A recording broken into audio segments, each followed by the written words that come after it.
we are keeping ourselves from a destiny that we signed up for. Whatever you need will begin to show up. The problem with most of us is that as it begins to show up, we then institute the thing that keeps us from formalizing and manifesting and creating the destiny that we signed up for. It's why I say to you with absolute certainty, when you have the passion, just the presence of the passion and nothing more, that's all you need, just the presence of it, is a guarantee for you that you have the capacity to manifest it, attract it, and create it in whatever form you would like it to show up. Just because you have the passion. And the Tao doesn't teach you to think big. It teaches you to think small. Thinking big is a mistake, according to the Tao. Because when you think big, you can't get big things done. We can only do things in this moment. So it teaches us to be in this moment. It says you can get anywhere from here. It's really simple. You go through what you have to go through, even the torturous things that you have to go through, in order to be able to give. Because the most important thing that you can learn, according to Lao Tzu, is that when you are at one with what is called the hidden virtue, which is the hidden godliness, kindness, goodness, love that is in you and what you came from, when you are in harmony with that, all of your life is about giving. When you're not in harmony with the hidden virtue, all of your life is about getting. So you make the shift from getting, what's in it for me, how much am I going to make, how well am I going to do, what does my ego say, to how may I serve, what may I give, how can I do it. Enjoy. So I want to share with you what has been happening in my life in the last year. It's been a magical year. It's been a transformative year. And I got involved in doing something that not only produced a book, which I completed 2 days ago, but more than it being another book that I've written, it was something that allowed me to see the incredible power of passion and enthusiasm.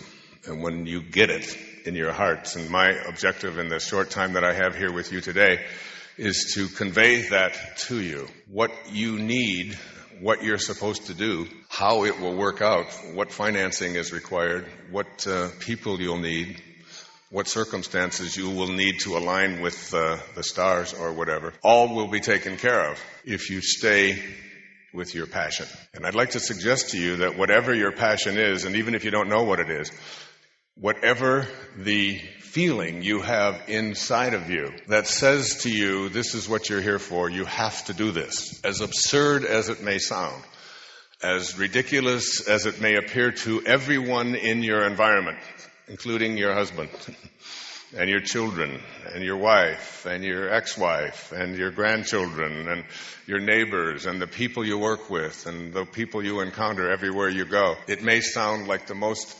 absurd thing for someone of your age at this time, given these circumstances of your life, to be even contemplating something so crazy, whatever it might be. And yet, if you can hold on to the passion, just hold on to that. Hold on to the passion. What you're doing when you're holding on to the passion is you're holding on to God. Because the word enthusiasm and passion are the same. And theos from the Greek is God. Yasm means within. Enthusiasm is the God within you. The God within you. And this voice, if you read the 10 Secrets for Success and Inner Peace I put out for my children several years ago, I wrote it for my teenagers because I put down in there the 10 most significant and important ideas that I thought they should know long after I was gone. One of those ideas was the second one. It's called Don't Die with Your Music Still in You. That you came here with music to play. So not dying with your music still in you is a very important idea. It's one of 10 that I carried with me for a long time and wrote it so that they would have it and be able to read that and know what I was speaking about. But beyond that is something that I have come to know, and that is when you have that passion and you hang on to it, and you don't let any obstacle come in your way, you're hanging on to God. And another synonym for God is love, right out of the New Testament. God is love. And he that dwelleth in love dwelleth in me, and I in him. So now we're looking at enthusiasm being something, or passion being something that relates to your staying connected to a field of energy that is dominated by something called love, and that is God itself. And we all have this wonderful choice as we come into this world. And the choice is whether we're going to stay aligned with that or not. The writing that I have been doing is from something called the Tao Te Ching. Now the Tao, the Ching, T-A-O, it's pronounced D, but it's Tao. Tao. The Tao Te Ching, the Great Way, was dictated, I should say, 2,500 years ago. It's the longest surviving spiritual text on our planet and the most sales of any other thing other than the Bible, the Tao Te Ching. And very few of us know very much about it, but you will. It's interesting because it was written and created at the very same time as the Bhagavad Gita, 2,500 years ago. Buddha, Lao Tzu were contemporaries, as was Confucius, Zoroaster, Socrates. All of these beings were walking on the planet at the same time. It was a vortex, an intellectual, spiritual vortex. Not long after people were just crawling out of caves, 2,500 years ago. Remember, we think of the Middle Ages. That was 1,200 or 1,300 years later. And this was 500 years. 500 years. 5 centuries before the birth of Christ. This man who lived at God consciousness, at God realization, was dictating to a guard, they say, as he was leaving his village in ancient China, and he gave these verses, and there are 81 of them. 8-1. Infinite source. Once. 81. Bhagavad Gita, being written at the same time, has 18 verses in it. One infinite source. And there are 18 holes on a golf course. I mean, how do you put that all together? There's got to be a connection there. There's got to be. So these 81 verses, I got this idea, and I never know where the next thing is going to come from. And it's why I say to you with absolute certainty, when you have the passion, just the presence of the passion, and nothing more, that's all you need, just the presence of it, is a guarantee for you that you have the capacity to manifest it, attract it, and create it in whatever form you would like it to show up. Just because you have the passion. Because it's a knowing within you.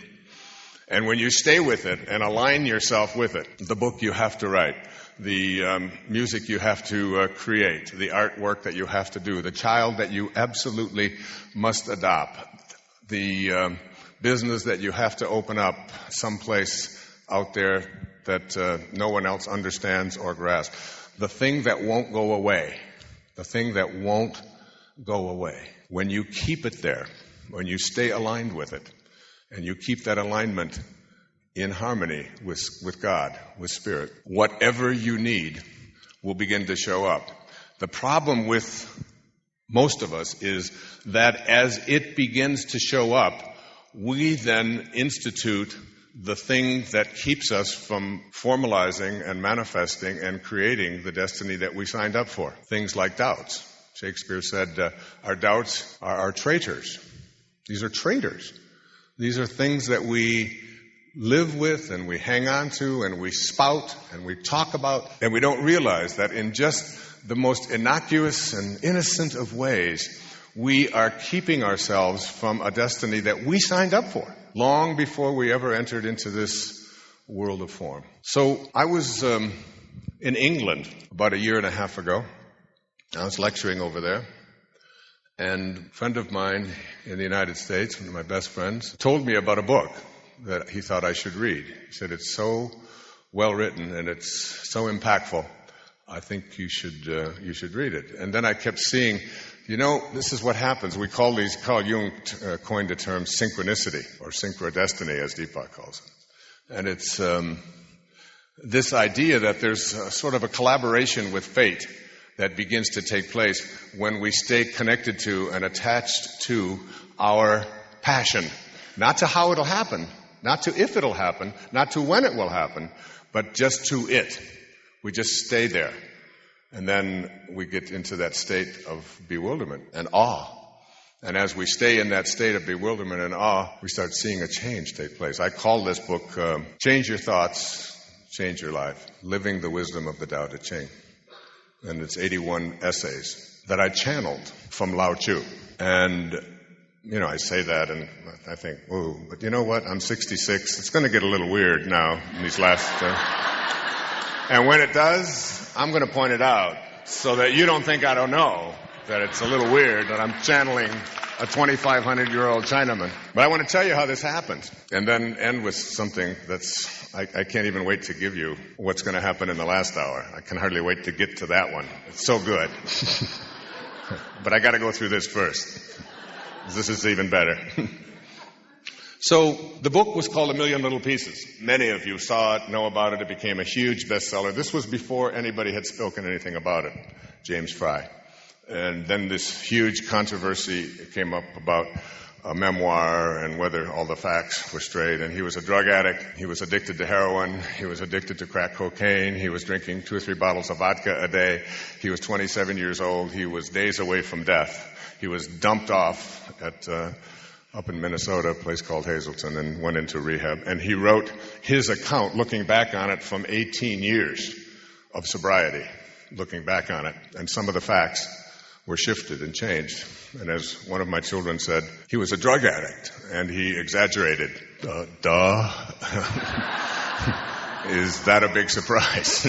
And the whole controversy that emerged on this subject and so on overshadowed the importance of this book and this man and what it did for so many people whose lives were just ripped out from under them with drugs, prescription drugs, illegal drugs, legal drugs, whatever. It's a huge, huge problem we face in our society today. And it isn't just illegal drugs. It's like you're getting bombarded every day on television, on the radio, on Time Magazine, full-page ads, USA Today, whatever, with more and more and more inclinations to go to your physician and tell them which drugs that you want. And they are invested in the drug companies, and the drug companies are making billions of dollars and charging $10 for a pill that costs a penny. And then the chances of getting an erection that lasts 4 hours that's very real in there, There's got to be a lot of sexual dysfunction in this country because there's a commercial every 2 minutes, isn't there? I don't know. If I have an erection that lasts 4 hours, going to my doctor is the last place I'm heading. I'm telling you that right now. I have several stops I want to make before I show up at doctor's house. So I read this book, and I was fascinated by it, being a camel myself. A camel is an animal who starts out every day on his knees. He goes to bed every night on his knees. And he goes 24 hours without a drink. I've been a camel for 19 years now. I go to bed and wake up. And addiction is something I'm very, very, very familiar with. Very much of an addictive personality. I started running in 1976. I ran 8 miles. When I finally got to 8 miles. And then it was 1998. It was 22 years later, and I was still running 8 miles every single day for 22 years. Some call it obsessive, some call it addictive, and I've been down that road with things like nicotine and things like alcohol and drugs and caffeine and sugars and things like that have all been things in my own life that I showed up to. And one of the things I've come to know is that everything that you have to deal with, every problem that you face, every struggle you have to overcome, whatever it might be, as the Tao teaches, it has good fortune is hidden in all misfortune. You have to know that. And that the way that the Tao works is that nothing sustains itself the same. So that every storm that shows up in your life, every storm that shows up in the world, has calmness hidden within it. And has a drought hidden within it as well. And it's the way of things. The only constant is the Tao. But the problem with the Tao is, as it says in the first chapter, is that the Tao that can be named is not the Tao. So you can't talk about it. You have to just experience it. You have to go within and come to know that there is a constant. There is an energy. There is a force from which all things originate. All things originate, including you. And particles themselves do not create more particles. So you didn't come from a particle. You came from an energy field that allowed a particle to formulate in a split second called creation. That's the way of Tao. And returning to Tao, verse 40 of the Tao Te Ching says that returning is the way of Tao. Returning is the way of Tao. Returning and yielding. Your job is to return to the place from which you originated. Now some, including the poets, suggest that the only way to do that is through death. T.S. Eliot, the great, he's actually born in St. Louis. I don't know if most of you knew that. In 1888. Died in 1965 at the age of 77. Said, we shall cease from exploration. And at the end of our exploring will be to return to the place from which we started and know it for the first time. We shall not cease from exploration. And at the end of all of our exploring shall be to return to the place from which we started and know it for the first time. He's suggesting in that poetic offering for which he won the Nobel Prize for Literature in 1948, he's suggesting in there that the only way you'll ever know it is to die. You'll return to the place from which you came, and at your death you will know where you came from in that originating place and know it for the first time. Now, I don't like to argue with T.S. Eliot or Lao Tzu, but I would suggest that we can return and enter into a state of God realization and harmonize ourselves with Tao now and activate it and create it.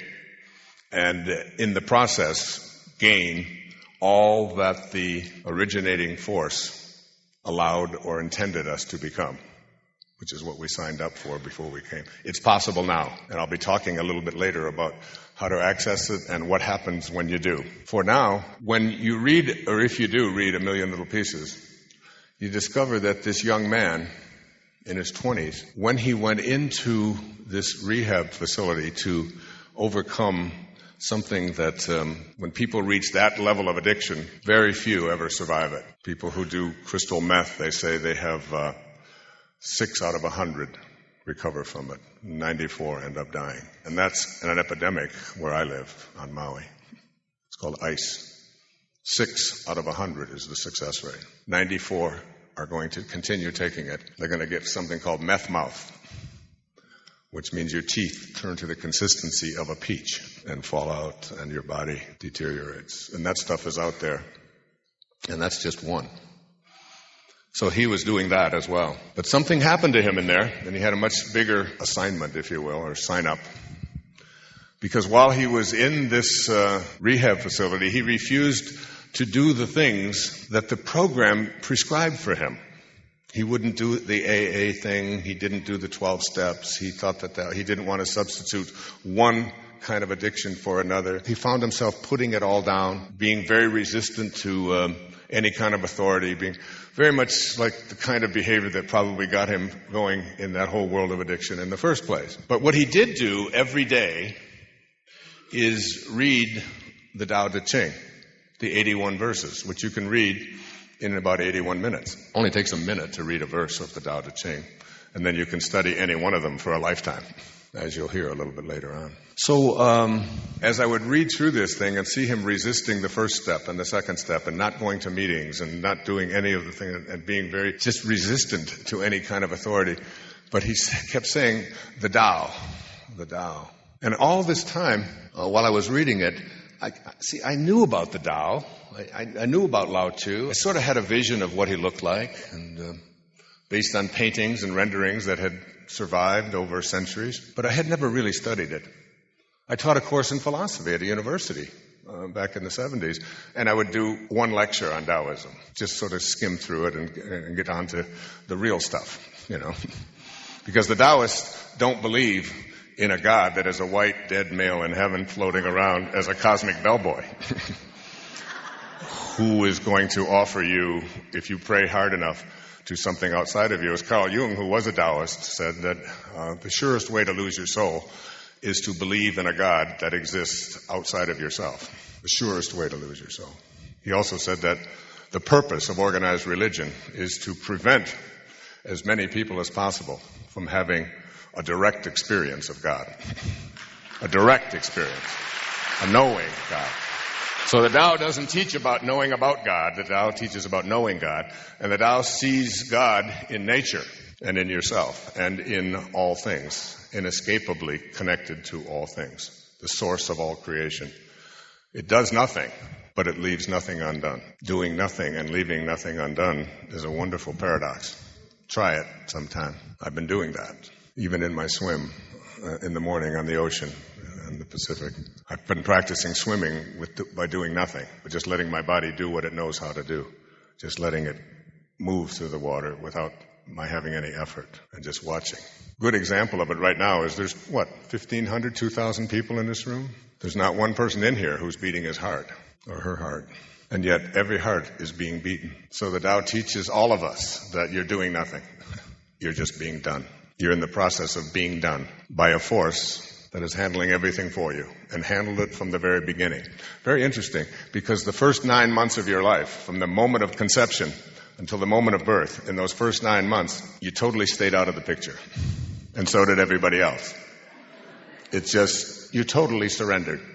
You just let go, as they say in the recovery movement. You let go, and what? You let God.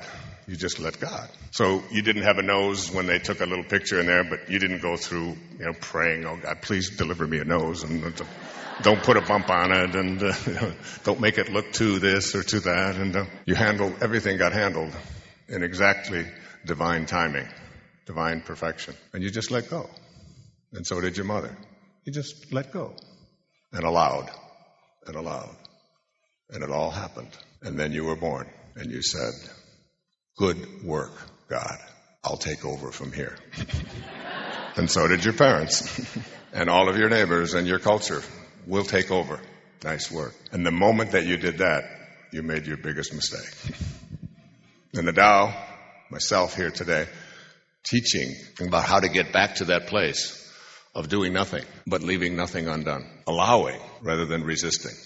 Not fighting. So synchronicities begin to happen when the passion is there. And I had finished this book on inspiration and this brand new book about balance called Being in Balance, which has just come out. I'm so proud of, about aligning ourselves and staying connected to our source and keeping a balance between our habits and what we desire. And as always, it's when you have the passion and when you know you're being used, when you start realizing that you're being done, like your body's being done, you know that. I mean, this is a city that has the largest number of plastic surgeons per capita than any city in the world. Yeah, right here, Scottsdale, Arizona. There's one right across the street when I was running this morning. About 400 doctors in there. But you can plasticize everything in your body. It doesn't make any difference. It's still being done. And it's going to leave in divine timing. Exactly when it was supposed to. There's absolutely nothing for you to be concerned about. In the moment of your conception, in the moment of your movement from spirit to form, your birth was handled. Your height was handled. The color of your eyes was handled. Everything that you needed, your body structure, was all handled for you. In the microscopic dot on a pin, you can put 1 billion of these. That's how tiny it was. And everything you needed for this journey was all handled in there. Your death must have been in there if your birth was in there, isn't it? I mean, you're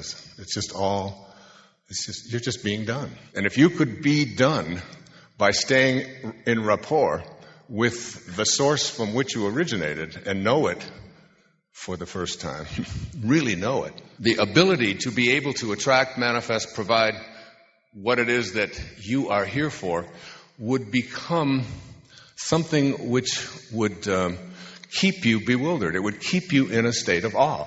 You would see it forming.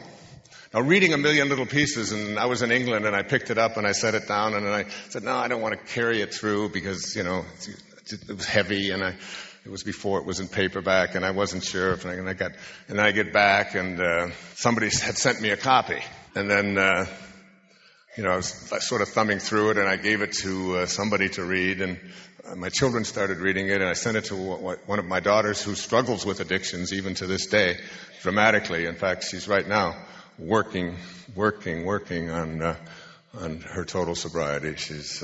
I've just talked to her half an hour ago, and You can't imagine how much peace there is in knowing that someone is safe in a place being helped and wanting to do it, checking herself in. And then the author appears on a television show that I happen to be flipping through, and then, it's like it just keeps coming at you as if to say, I got something for you to do, and you already signed up to do it a millennia ago or 2,000 millennia ago. How do I get your attention? You got to do it, because unless you just keep saying, no, I can't do that, or it won't work, or I don't have the ability, or I don't have the luck, or these kinds of things have never worked out for me before, or whatever it might be, those things that we call resistance begin to become our mode of dealing with it, and before you know it, resistance is what we start believing in, and then we start believing in our limitations, and we start arguing for them, and defending all the reasons why it can't happen, when all you have to do is be in love. All you have to do is be in love. All you have to do is stay in love. Stay in that place of ecstasy, and then just watch. Just watch. And you'll see it showing up in so many ways. I was still not knowing what this was about. I don't have a drinking problem. It's been 19 years. All right, that's recover. Okay, that's not still working on it. All right, that's not an issue. It's not even a possibility for me. But there it was. And the only thing that kept this man, who was destined to die in a few short months, from going back to it was the Tao Te Ching. Stephen Mitchell's version of the Tao Te Ching, who's an American. So I was thinking about it, and every time I talked to my friend, he would tell me about this, and you got to read this. And I said, read, I got so many other things I'm working on. And he said, you got to read this. I said, why are you bugging me, telling me what I got to read, Do you know what I'm talking about? This is just my experience, but you get these. These things are happening to you now. Even being here, even something I might have said or something, whatever it might be already. Somebody's here who didn't even know they were going to be here this morning and still don't even know who I am. And you may be wondering, what am I doing here? And when's it going to get to the point? And what's what? And the point is you're here. And there's no accidents in this universe. There's an organizing intelligence that's supporting everything. The whole thing is all held together. That same force that's beating every heart in this room is holding the planet in alignment with all the rest of them, and opening the flowers and closing them and providing us with the trees and the food. And it's like the whole thing is all being done. And so I accepted a speaking engagement out in Wyoming, which I didn't want to take, last summer. In September, I guess a year ago last September, to speak for some Grand Teton conference or something out there. And I was speaking, I was in England, in fact, and when I left England, I told the woman that kept calling me, a lot like these two here, like Liz and Mother, giving me wonderful people. And I mean that. I said, look, I'm flying in from England, and then I've got to go to Wyoming, and I said, there's no flights for that, and I was, using all the things. I said, it's just not possible. I simply just can't go there. She said, there's no problem with that. We'll send a plane. Her sister's married to Oscar de la Renta, okay, who likes the sister as much as his wife.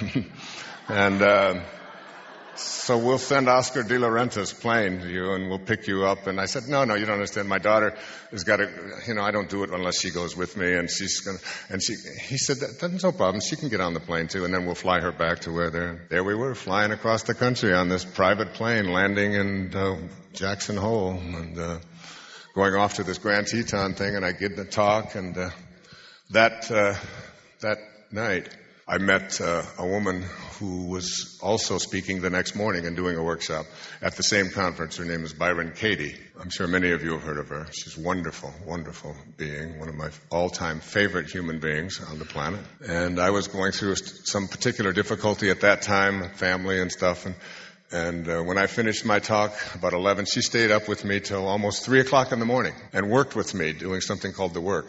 Her whole idea is that we have all of these thoughts. We have so many thoughts that we have every single day. The only problem is that most of them are not true. In fact, hardly any of them are. And yet we act as if they are, and we live by these truths that he must love me, and you must do this, and things must be that way, and none of them are true. The opposite is just as likely to be true of almost every thought that you have as the thought that you have. And she shows you how to do that in something called the work. Now we've put together a program together. I spoke with her out in Pasadena for an all-day workshop. They're putting it out, and we're like very, very close friends. So I'm talking to her, and she said, my husband is here with me. And I said, oh, what's his name? Oh, his name is Stephen Mitchell. I said, oh, really?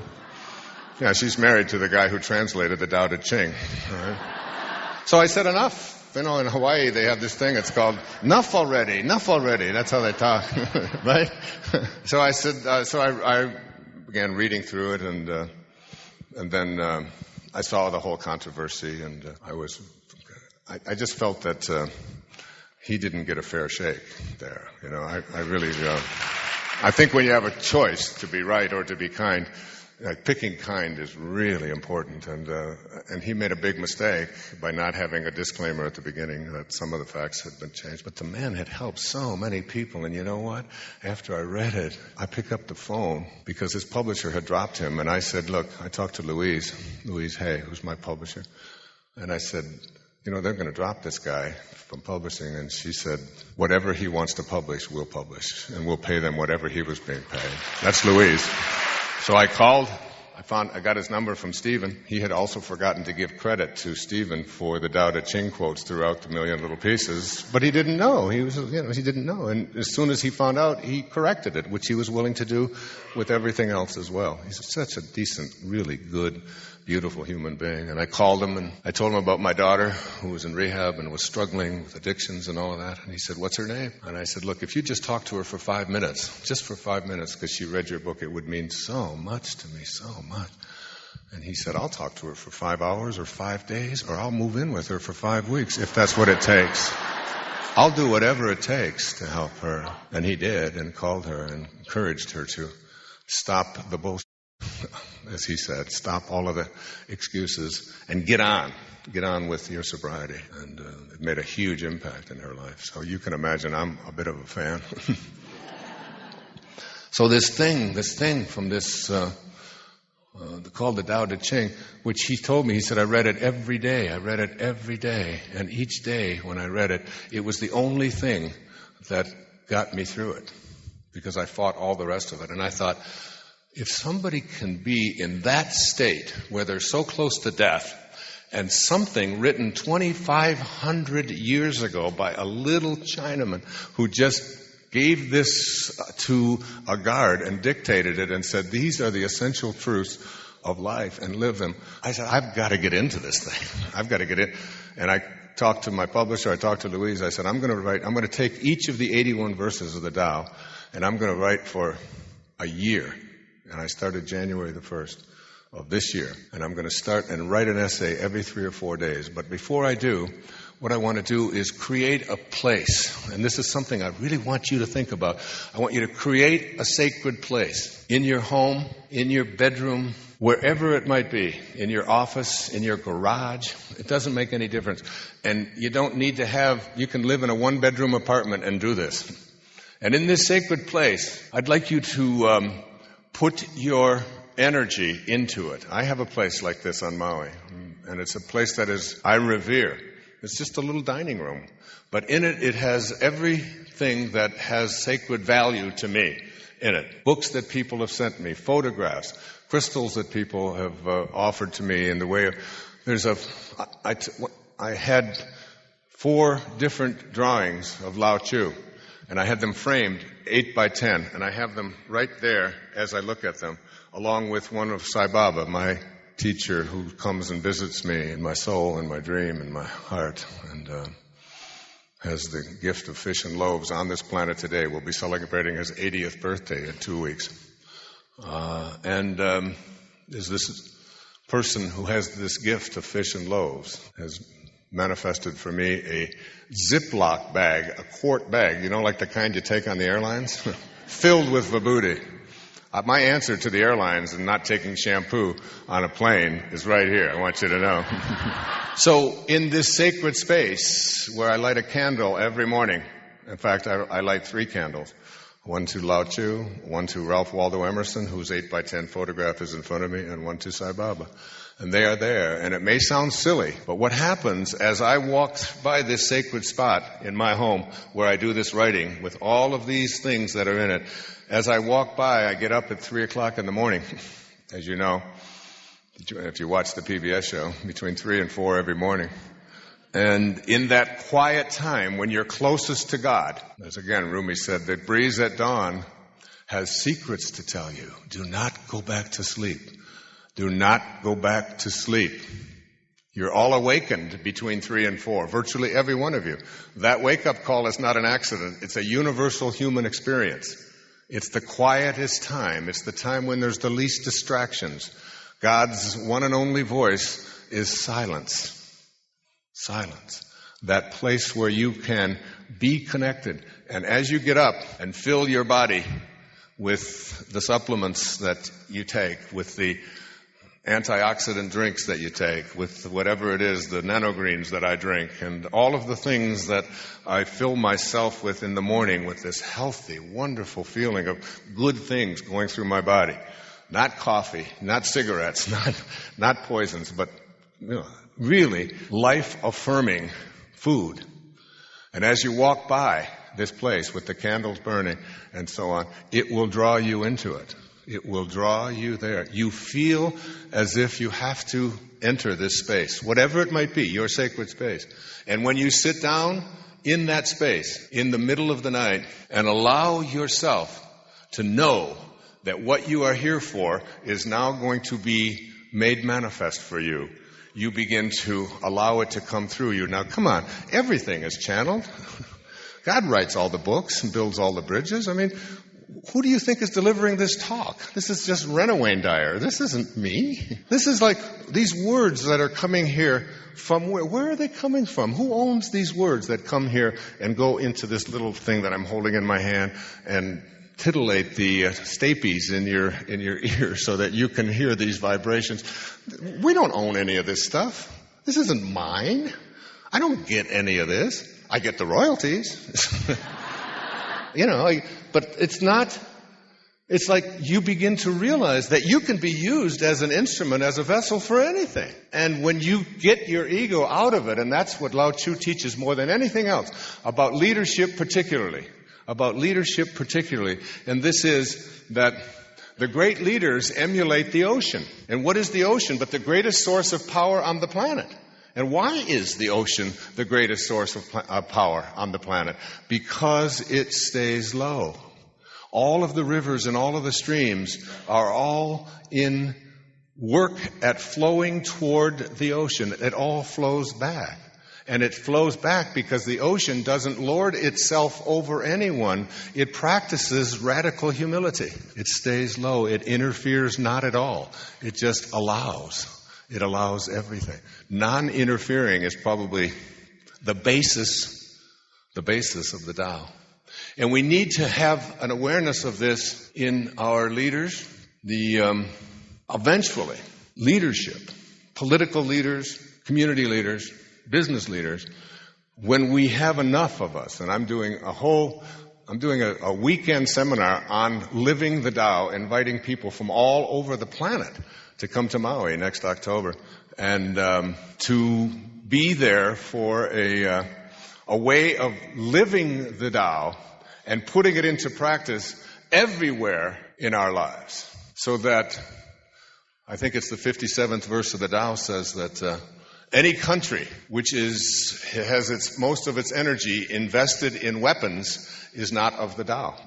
And any country that has most of its energy invested in building homes and growing food for the masses and not interfering with them is connected to the Tao, is living the Tao. From a great distance, if you were to look at this planet, now I've been writing from a distance for the last year. Yesterday morning was the first morning this year that I got up and I didn't have to, I wasn't required by my inner passion to study the next verse of the Tao and then walk it for a day and then think about it and meditate it on a day. What a job. An incredible job. I can't even imagine what they pay me for. That's all I have to do is get up, read the Tao, ask, and then meditate on it swim on it, do yoga on it, all of the things that I do every day. And then one day, before I write it, look at these pictures of Lao Tzu, one sitting on an oxen, and ask him, you wrote it 2,500 years ago. The language is a little different than our language today. How do people apply this today in the 21st century? What would you say? And then I just put my arm on the table and allow it to flow through my heart and onto the page with my little purple pen and my white pad of paper. And writer's block is impossible when you're living your passion. When you're living your passion, you're living with God. When you're living with God, you're living love. You are not, and what does the Course in Miracles say? There's only two emotions. What are they? Love and fear. And all that is love, what? Cannot be fear. And all that is fear cannot be love. So fear and God are opposites. There's no fear, there's only love. And when you're in love and allowing, there's no blockages, there's no obstacles. All you have to do is align yourself in such a way that you allow it to happen. One of the great books that has just came out last week. I spoke up in San Francisco, and I had 10 cases of these shipped up there in San Francisco. This is, to me, the profound teaching on the planet today. I learned so much from this. It's called The Law of Attraction. Esther and Jerry Hicks just came out, and it's all of the basics of the teachings of Abraham. So from a distance, it's a beautiful book. It's really worth reading. It's one you want to study. The teachings, I'll go a little bit into it a little bit more later on. But the idea of from a distance is that here's 2,500 years have passed. 2,500 years, but there's no time. So it's like Lao Tzu is here, and I could easily be getting the same information that was given to him to give only in the language of the 21st century. Why not? Why would there be anything to stop that when you think like that? And the Tao doesn't teach you to think big. It teaches you to think small. Thinking big is a mistake, according to the Tao. Because when you think big, you can't get big things done.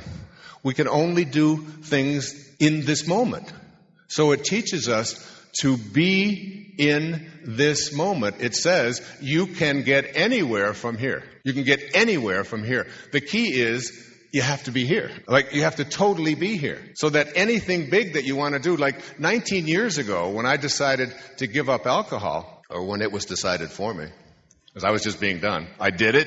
I know what addiction's about, and then I can teach about it. I lived in an orphanage for 10 years so that I could understand self-reliance. Then I could teach it. It's really simple. Hi there. My name is Liz Dawn, and I am the co-creator of Celebrate Your Life events. And I hope you're loving this amazing workshop with the late and great Dr. Wayne Dyer. This was recorded live at one of our Celebrate Your Life conferences. And I'm so excited that we could share this very special workshop with all of the Evan Carmichael fans. And to learn more about us, just click the link below and visit celebrateyourlife.com. You go through what you have to go through, even the torturous things that you have to go through, in order to be able to give. Because the most important thing that you can learn, according to Lao Tzu, is that when you are at one with what is called the hidden virtue, which is the hidden godliness, kindness, goodness, love that is in you and what you came from, when you are in harmony with that, all of your life is about giving. When you're not in harmony with the hidden virtue, all of your life is about getting. So you make the shift from getting, what's in it for me, how much am I going to make, how well am I going to do, what does my ego say, to how may I serve, what may I give, how can I do it. And if I'd have thought 19 years ago that I was going to not be able to have another beer for 19 years, it's too big. It's too big. You can't even do that. You can't not drink for 19 years. You can only not drink now. And that's easy. So you don't, even if you've got a great big project in mind, you bring yourself down to what can we do here? Now, today. And that's what you do. What you can be here now, which is what all of nature knows to do. Every raccoon knows this. Every bat knows this. So from a distance, I've been talking to this man and wondering at the beginning, who am I? Do you know how many translations there are of the Tao that I came across when I Googled it? When I didn't Google it, my daughter Googled it. I don't know how to Google anything. I don't even have a computer. I've never done an email. I don't do emails. There's about 7,000 translations that just are translated into English of the Tao Te Ching, of the 81 verses. So, and they're similar, and some say this, and some use that word and this word. And I picked a dozen of the ones that seem to be the most relevant. And I read, each time I would read 12 translations of the first verse of the Tao Te Ching. And then I would meditate on it. And then I would do yoga on it. And I would allow myself to just let it come into me. And sometimes when I would read one, I just thought, I don't know how to do this. I don't know how to, and then I would let go of that. And just amazingly, and especially when I would enter that sacred space, it would just flow. It's just, I can only say it with all the passion that I feel it right now in this moment. It works if you're willing to let go, if you're willing to go back to what your life was like in the first 9 months and surrender and not worry and get out of the way and then be in a state of just gratitude. If the only prayer you say every day, if the only prayer you say is thank you, that's enough. You're on your way. It's staying in that state of gratitude and knowing and never fighting it. And whatever comes, even if it doesn't make any sense to you whatsoever, you embrace it. You embrace it because that passion that you feel is God speaking to you, saying, don't die with your music still in you. Don't get to that place. Everything looks different from a distance when you get back. Imagine stepping back and looking at this entire planet from a distance. And I kept thinking about that. And every time I would look at this picture of Lao Tzu and I would ask, and then the day before, the writing would be so sweet, so perfect. And I'd call my editor and I'd read it and I'd say, I'm Lao Tzu. What's going on here? I'm going to be speaking Chinese next. It was overwhelmingly powerful to do this. And then I heard a song. It was written by Julie Gold in 1985, and it was sung by Bette Midler in 1990 at the outbreak of the Gulf War. It touched me to a point where I got that gooseflesh, which I'm getting right now, when I heard that song, written by a 30-year-old girl. There's so many beautiful words in that song. I mean, does that war make any sense from a distance? I mean, when we look back at training people to go and kill other people, the Tao says the people, when you go to war, it says that the people will prevail who have no enemies, even if they have to go to war. And that all victories should be treated as a funeral. As a funeral. And an apology needs to be offered to all of those who were vanquished, saying we just didn't know a better way, but we'll figure one out. No enemies. Imagine a world in which there are no enemies. From a distance, I've been sitting there writing across the miles and across the centuries, listening to someone speak to me. When I don't even hear the voice, I just let it flow. And it flows out in perfect harmony. 540 individual pages, handwritten, which will be edited, all without one moment of doubt, without one moment of consideration for writer's block or not knowing whether it will happen. From that same perspective, for every single one of you in this room, there is an awareness that there is something grander and greater that awaits you when you get back to that first 9 months of your life, where you surrender and let go and allow it to come and flow. I want to read something to you from Carl Jung, who was a Taoist. I mean, he lived and talked and wrote a lot about the Tao. I was a Jungian therapist. I was trained in that discipline many years ago. It's called The Stages of Life. Now, there's a morning and an afternoon of your life, which is I'm going to write next, starting January the 1st. I'm going to start on this. The morning of our life doesn't have anything to do with your age. Some people never have a morning of their life, like Jesus, Lao Tzu, Buddha, Zoroaster, the great spiritual teachers.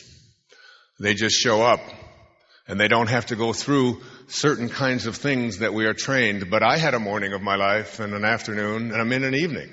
The morning of our lives, we are taught certain things from the time that we emerge from the womb. And what we are taught when we emerge from the womb is almost everything the opposite of living Tao consciousness, living the hidden virtues, living God realization. In the presence of a God-realized being, the laws of the material world do not apply. They just don't apply. Healing can take place instantaneously for anything. The right person can show up right out of nowhere in the biggest surprise that you've ever had. You can be in more than one place at the same time. You can manifest whatever it is that you need. It'll just be there. And it'll be too weird for you, but it'll just, there it is. When you get in the presence, or when you yourself enter God realization, that's what I'm calling the afternoon of our life. Generally speaking, it takes place somewhere between the ages of 31 and 44, 45. Generally, very generally speaking. But by and large, in the morning of our life, you learn from the people around you who are doing their absolute best to raise you to be good citizens, very likely. Mothers and fathers and grandparents and cultures and the church organizations and all the things. But most of it is designed to get you to fit in, to be a good person, to be a good family member, to follow the rules, to get good grades, to save for the future, to put your money away, to make sure that nobody steals your money from you, to have goals, to get through this class and that class, to get through this degree and that degree, to graduate, to get it to a certain job, to do whatever it takes on the job in order to get yourself a promotion. All of it being organized around getting more, attracting as much as you possibly can get. It's about getting. It's about getting, and it's about pleasing, and it's about fitting in, all of which are non-Tao principles. All three of those are total non-Tao principles, but that doesn't matter. It's not about the Tao when you're getting the morning of your life. And then something happens. What I call a quantum shift takes place. And you move into something called the afternoon of your life, or the evening of your life. And here, your values, your desires, what it is that is important to you have done a complete radical shift. It's no longer that important thing for you to be a good family member. It's no longer the most important thing for you to please your parents. It's no longer the most important thing for you to save for the future, or to get good grades, or even to get a good house, the right house. You begin to feel a sense of connectedness to everything and everyone. From a distance, you look at this planet and you think, how could anything on here be fighting each other? We're all breathing the same air. We all came from the same place. How could there possibly be enemies? When you look at it from that, there's an interconnectedness. That's why I've often said that it makes about as much sense to have a smoking section in a restaurant as it does to have a peeing section in a swimming pool. You know, it's just, no. You don't pee over there. You don't pee over there. That's not a peeing section. Over here's where you pee. Sounds a little crazy to me. Now you have to step inside to get a breath of fresh air. A breath of fresh air? Yeah, I said that right. So we start in the afternoon of our life. There's a shift. And the shift is usually preceded, not always, but it can be, and I invite you to open yourself to the possibility that you can invite in a quantum shift. And I'll describe it for you in just a moment. And as you get to one of these quantum shifts in your life, things that were so important to you in the morning of your life no longer are important. And I suggest that most people who would attend a conference such as this, here, in this beautiful place, on these beautiful days, and sit and listen to speakers from all over the world come and talk to you about it, that virtually everyone in this room is moving into, or has moved into, something called the afternoon of your life, in which the general priorities of your life, what you expect out of it, what you expect to do while you're here, have shifted. And it no longer satisfies you, it no longer fulfills you to live the afternoon of your life by the rules that you learned in the morning of your life. Here's what Jung said about all of this. Thoroughly unprepared, we take the step into the afternoon of life. Worse still, we take this step with the false presupposition that our truths and our ideas will serve us as hitherto. But we cannot live the afternoon of life according to the program of life's morning. For what was great in the morning will be little at evening. And what in the morning was true will at evening have become a lie. It's so dramatic and so powerful that you get to the place, whether it's in your relationships or your work or your family or your community or your country, where you know you're living a lie. And it is increasingly intolerable for you to continue to do that. And people around you who are still stuck in the morning of their life are choosing to stay there and continue to seek after more stuff, accumulating more, getting more prestige, making more money, getting to another place, having a higher goal. People around, that becomes anathema. It becomes something that you feel like an infection in your body, just growing. And it isn't that these people or these events or this place or the things that you are doing, it isn't that they're bad, it isn't that anybody's done anything wrong. It's that you have taken on this shift. And generally, when you make this shift, I've got the summary, just a real brief summary of how this affects men and women. When a quantum change takes place, which I haven't described yet, but will. When it takes place and you move from the number one priority of your life being to get good grades, to fit in, to be a good daughter or a good mother, or to fit in with your family business or whatever it is that it might be, when that shift has completed itself and you now realize that there's something greater, something grander, something more profound. Let me read to you one of the great ladies, one of the great writers ever. Her name's Lillian Smith. She wrote in the 40s. She died in the 70s, I believe, or 60s. There's an award, a literary award, given in her name, the Lillian Smith Award. She wrote a book that I'm asking Louise to, it's out of print, to republish. Hopefully I'll have it by next year. It's called The Journey. And in the 1940s, she went all through the South.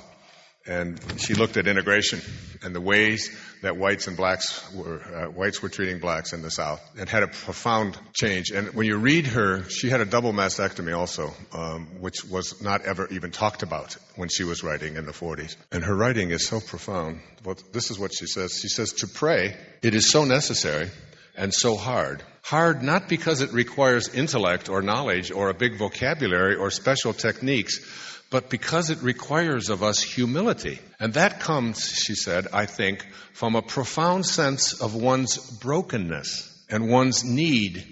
Not the need that comes and causes us to cry, get me out of this trouble, quick, please, God, but the need that one feels every day of one's life, even though one does not acknowledge it, to be related to something bigger than oneself. It comes out of our brokenness. The need to be related to something bigger than our puny little egos, which convince us that who we are is our stuff and our accumulations and our achievements and our reputations. It's like we know that we need more than our stuff and our approval and our awards and our reputations to be connected. And that's a sense of brokenness, broken from spirit, broken from the return trip. Tao is the way of return. It's returning to the place from which we started and know it for the first time. And she says, but the need that one feels every day of one's life, even though one does not acknowledge it, to be related to something bigger than oneself, something more alive than oneself, something older and something not yet born that will endure through time. That was Lillian Smith writing in the introduction to The Journey. That out of this need to overcome this brokenness comes the afternoon of our life.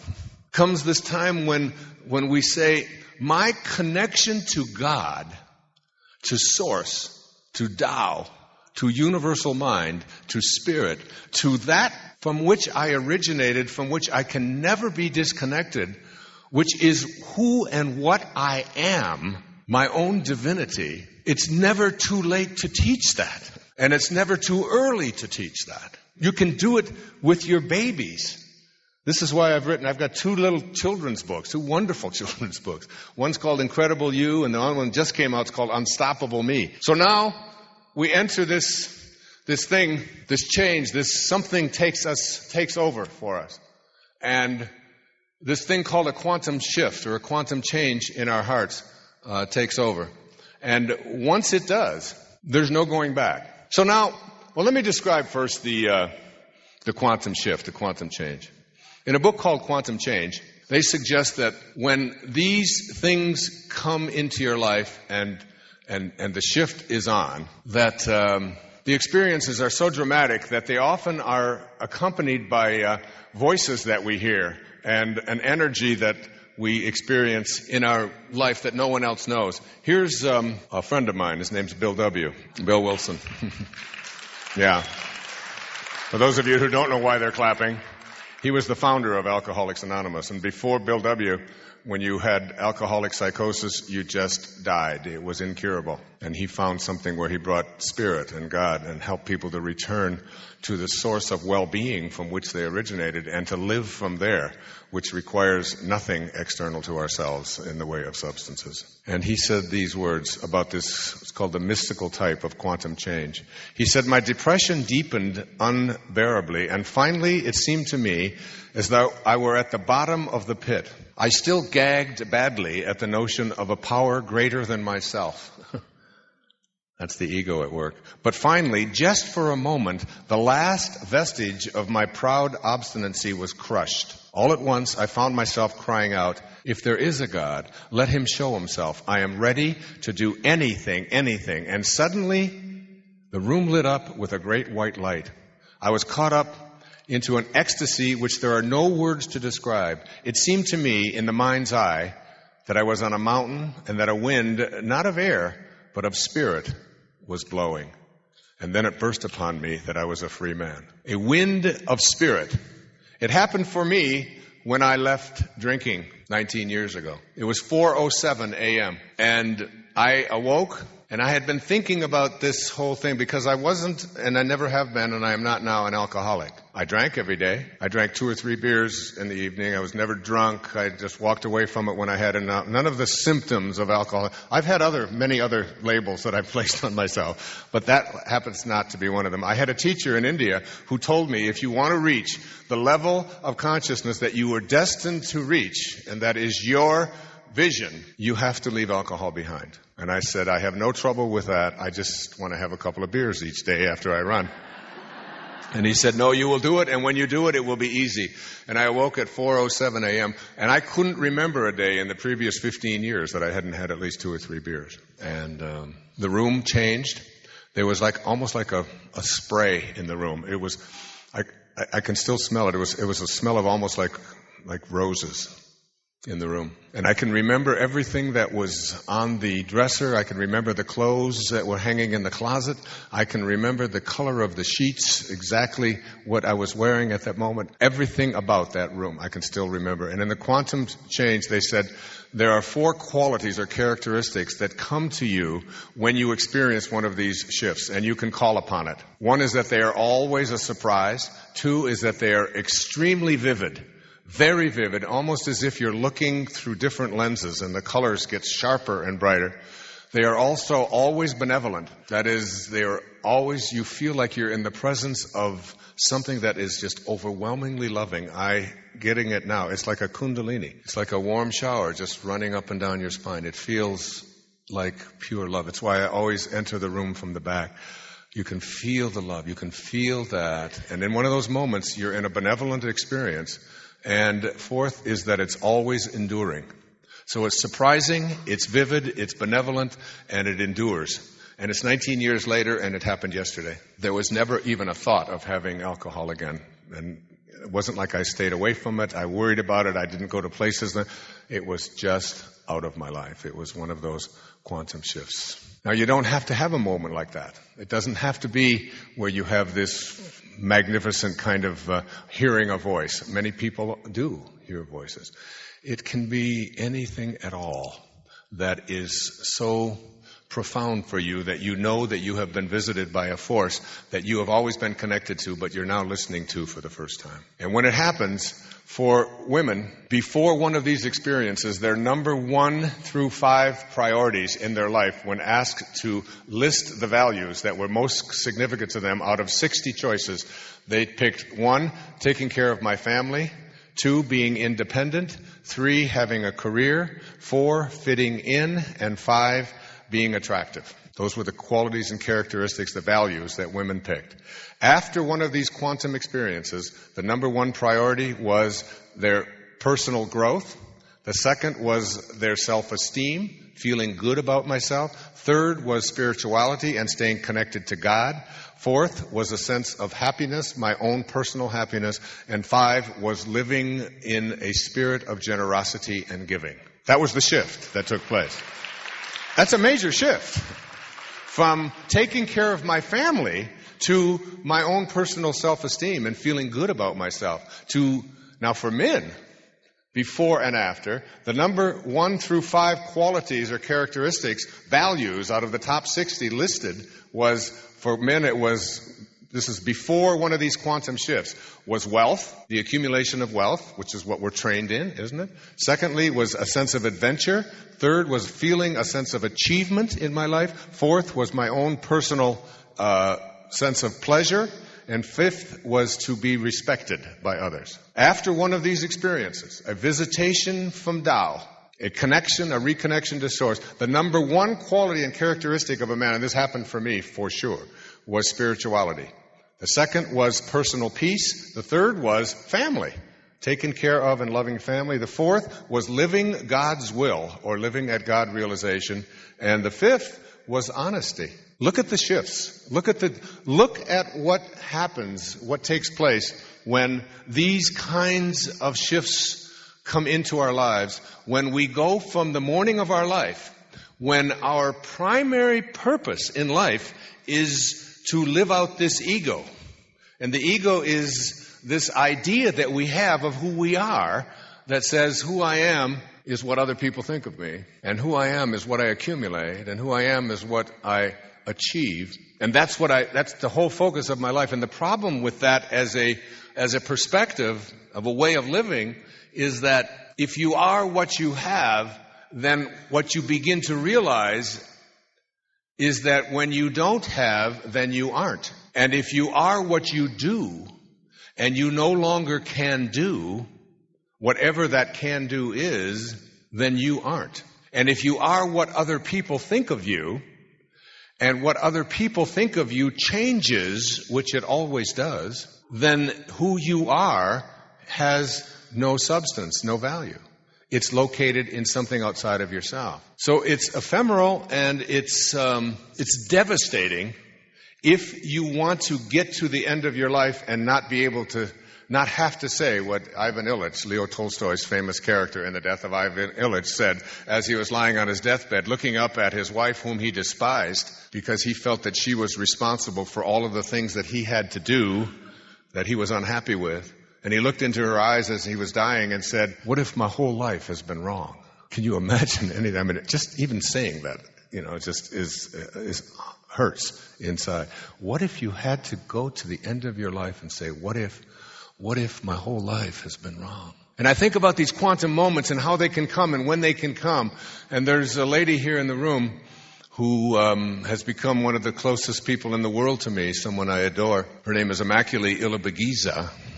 And she was in Rwanda in 1994, sitting in a bathroom, waiting to be executed by machetes, being hunted by Hutus, where they killed 1 million people from her tribal ancestry, the Tutsis. And she had a moment in that bathroom in which she was asking God, how can I love these people who are trying to kill me? And she was being hunted every day from April the 7th until July the 4th or 5th of 1994. And they spared no one. And she was told in a voice, you must love them. You must be able to send them love. And she said when she finally got that, a cross was placed across the room, an invisible cross that only she could see. And she knew, she didn't hope, she didn't think anymore that it might or might not. She had an absolute knowing that no one could penetrate that cross. 400 people with machetes searched that house 9 times within 90 days. It's a 2-bedroom bungalow house by American standards. And they never found her. She was just hidden with 7 other women behind a clothes valet. And they never looked there. And they looked everywhere, under the beds. They even looked in suitcases for babies because they would hack the babies to death. And she wrote a book, which I wrote the foreword to, and when I met her, I knew I was in the presence of an angel. It's called Left to Tell. If you don't take anything else home from this conference, read. It's about the power of faith and what it can do to transform one's life. And when I read her manuscript, I knew I had to be involved in the publication. There's Immaculate. Immaculate. Stand up. Say hello to these people. Immaculate Ilibagiza. I love you.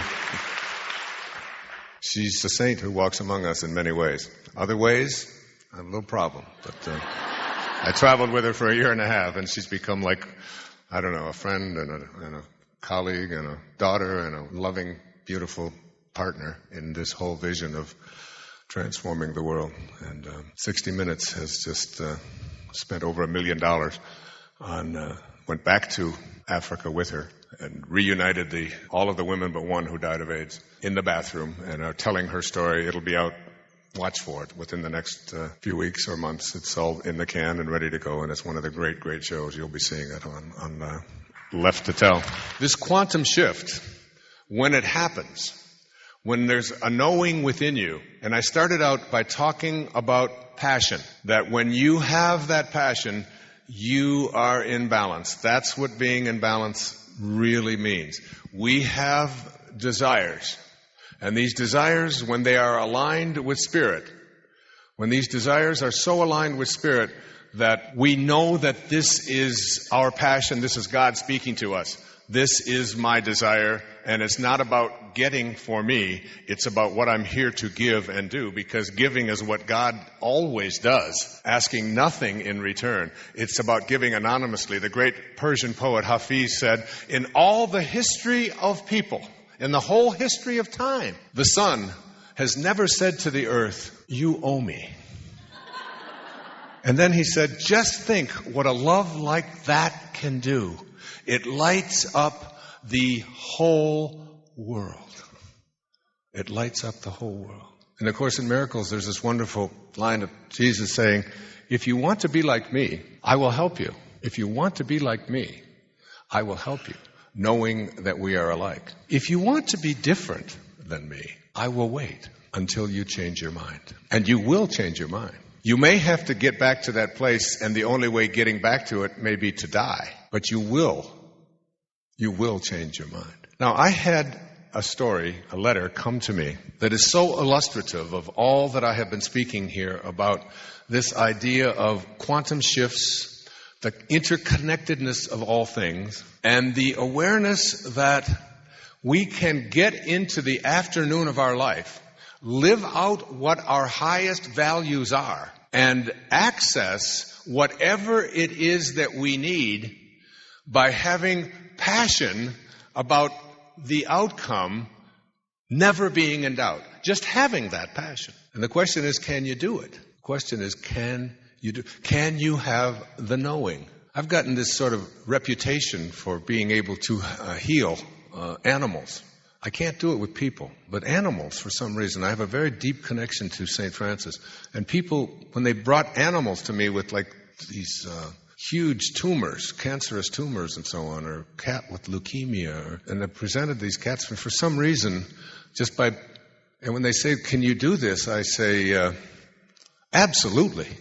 Well, don't you have any? No, I don't have any doubt at all. It's an absolute knowing. It's sort of like when they ask Sai Baba, this divine soul in Puttaparthi in India, on his 75th birthday, are you God? They ask him in front of all the cameras, with millions of people surrounding the village of Puttaparthi. He said, yes, I am. He said, and so are you. He said, the only difference between you and me is that I know it and you doubt it. Can you get to the non-doubting place? The absolute knowing that this inner beckoning, this feeling that you have inside about wanting your life to improve, about wanting to make a difference, about wanting to be closer to God, about wanting to promote peace in the world, about whatever it is that you have a knowing about. Are you able to banish the doubt in such a way that you're willing to invite whatever it is that's going to show up and know that it's all for your best, even if it shows up as an obstacle. So here's the letter that I received. I love this letter. It was written March the 20th, 2006. I was having the roughest time of my life. 3 years of pain, darkness, loss, and self-pity, not knowing how to cope. As usual, I got up early to feed my horses, opened the glass door, and at my feet was a tiny baby bird covered in down. I looked her over, and she was fine. I searched my entire acre, rooftop and all, trying to find her nest to put her back in safe and sound, but all to no avail. No nest anywhere to be seen. Where did she come from, and what am I going to feed her? I tried feeding her small bits of fruit. Nope. Then dug up worms. Nope. Then remembered having some seed in my garage, several different colors and sizes of seeds, and she would eat only the red ones. But she was eating, and I was happy. She was growing fast and became friends with my dog as they played together in the yard. My dog slapping her in the face and slapping my dog back with her wings. She loved riding my horse and would perch up on top of my thoroughbred's ass and take a ride. As she grew, I would help her to strengthen her wings so she could fly. And she would fly just a few feet at a time, but she always wanted to be with us, me, my dog, and my horses. Every morning, around time to feed the horses, she would be at my kitchen window, knocking, "Let me in," or "Feed me," or something. Once in a while, she would come in and spend the night with us, but mostly she just wanted her meal. When she finally did learn to fly, I would take my dog for a walk, and I'd see her on my rooftop watching us walk away. "That's too far for me to fly. I'm scared," she seemed to be saying. And one morning during our walk, I could see her watching us. I called to her, "Come on, lover dover. Come on, lover dover. You can make it. Just try." I could see her attempting to take off, but she would back off and try again and again as we waited for her to half a block away. I'd call her again, "Come on, lover dover." And lo and behold, she took off, flapped her wings, and flew directly to my waiting hands. A half a block all by herself. By this time, she was at my kitchen window every single morning, knocking at my window for her breakfast. She would eat, then take off for the day, not to be seen until her evening meal. But she always came home. During this entire time, I was the saddest I had ever been in my life. I was alone, I was lonely, and I was afraid. Very little family and very few friends. My cousin from Buffalo called me one day to see how I was doing, and she asked me to come to Buffalo to visit for a week. I agreed to come because I thought it might do me some good. My mother agreed to take care of my house and my animals. "Mom," I said, as daughters say to their mothers, "be sure that Lover Dover comes home to eat. She will come to the window when she's ready, and she will knock," as hard as that is to believe. Mom laughed, but she agreed to care for Lover Dover. Nearly every day I would call Mom and ask if Lover Dover came home. And Mom would laugh and say yes. She came to the window, she knocked, and I fed her. And she'd say, "Yes, well, that's a big load off my mind." She said, "I brought a couple of books with me to Buffalo to read on the plane. Self-help books, of course." She said, "I needed help with my sadness and my loneliness and my purpose in this world. And I looked everywhere, all the while asking, am I serving any purpose on this planet? Am I worthy of my blessings? Am I supposed to spend the rest of my days alone?" On my way back on the plane, I pulled out my book. I hadn't started it yet, but I started reading with chapter 1, a book by Wayne Dyer, who I believe is a highly evolved spiritual master. Well, she says, I got kind of bored with the first chapter. So much for the highly evolved spiritual master. And I started thumbing through the pages, reading paragraphs here and there, and just as the plane was ready to land, I felt an overwhelming feeling of sadness. I'm going home. But to what? The chores? The walls? The silence? Who will be happy to see me when I get home? Nobody. Trying to hide the tears flowing down my face from my neighbor on the plane, I flipped to the very last page of that book. There the author says, "I want to end this book with one of my favorite poems entitled Guardian Angels. It deserves to be read slowly and lovingly." Well, I cannot express the warmth in my chest the moment I read the very first line of that poem. So this was written 20 years before that. It's called You'll See It When You Believe It. And this was my turning point when I wrote this book. It was the first book that I wrote that was not about psychology, it was about spirituality. Major shift in my life. Had to talk the publisher into it, said it wouldn't work, and all of that. So here's how I ended this book. A sensitive Norwegian poet, Rolf Jacobson, wrote a beautiful poem entitled Guardian Angel. It deserves to be read slowly and lovingly. I am the bird that knocks at your window in the morning, and your companion whom you cannot know, the blossoms that light up for the blind. I am the glacier's crest above the forests, the dazzling one, and the brass voices from the cathedral towers. The thought that suddenly comes over you at midday and fills you with a singular happiness. I am the one you have loved long ago. I walked alongside you by day and look intently at you and put my mouth on your heart, but you don't know it. I am your third arm and your second shadow, the white one, whom you don't have the heart for and who can never, ever forget you. I am the bird that knocks at your window in the morning. Now,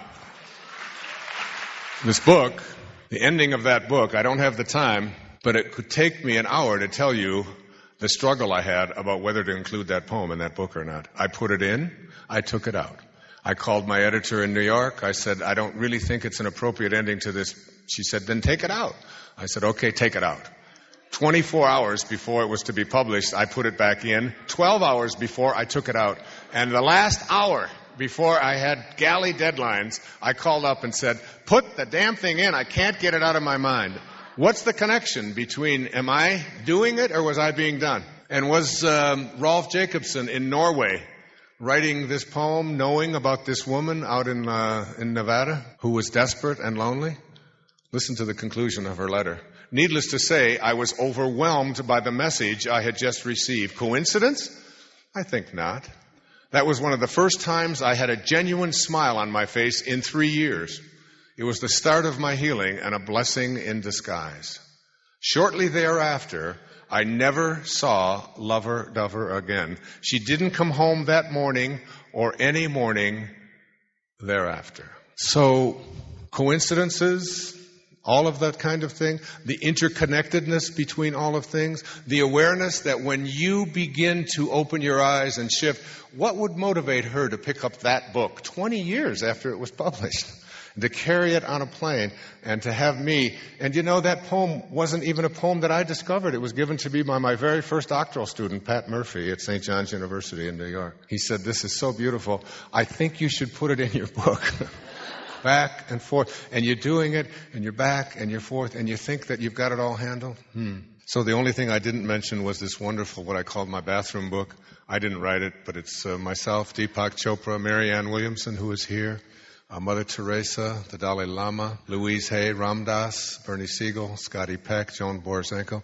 I want you to put this in your bathroom because it replaces the energy that is leaving with the highest energy of the planet.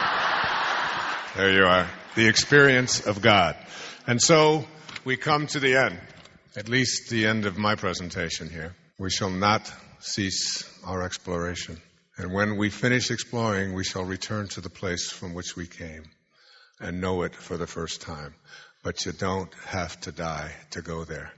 You can access a quantum moment. You can make the shift into the afternoon of your life and live it by those rules rather than anybody else's that were handed to you, so you no longer have to live that lie. I close with one of my all-time favorite poems from Mary Oliver, who I think is America's great contemporary poet. It's called Wild Geese.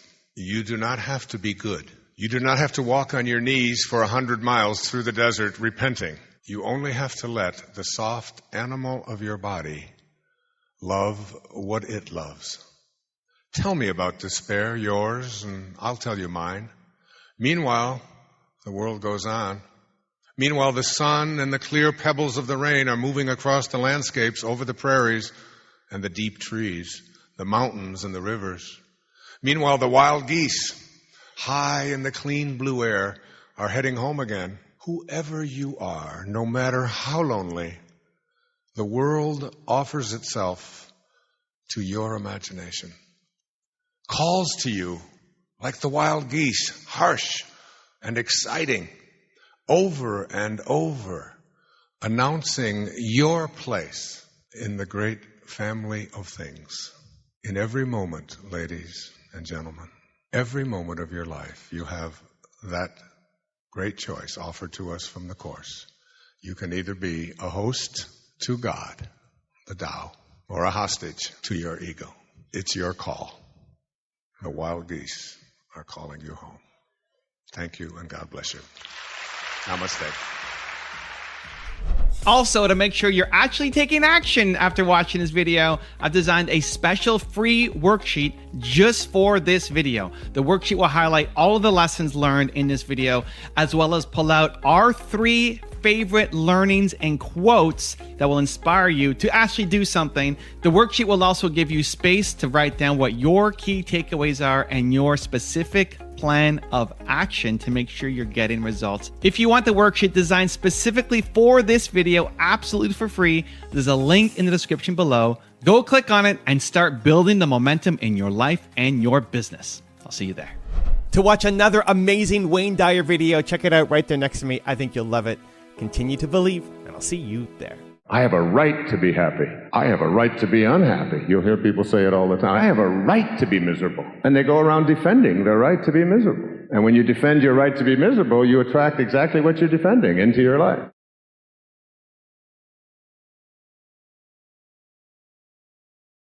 Please, thank you so much. It's so wonderful to be back on public television.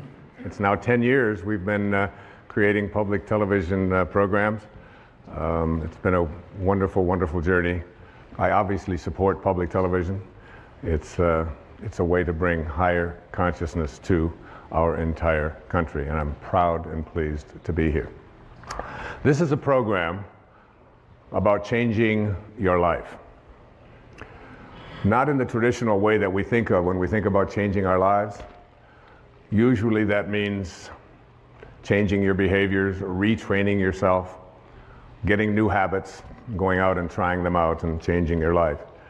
This is about changing your thoughts, and then your life will change. Change your thoughts, change your life. It's the name of this program, it's the name of the book.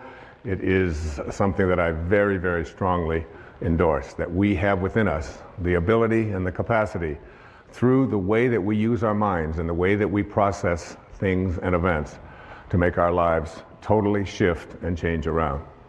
And I can tell you that it doesn't make any difference what age you are, whether you're a teenager watching this, or whether you're someone in your 60s, 70s, 80s, or anywhere along the way, you can make that change. And I'll tell you, it happened for me. 2 years ago, on the 10th of May, I turned 65, and the next day, on the 11th of May, I had a life-changing thing take place for me.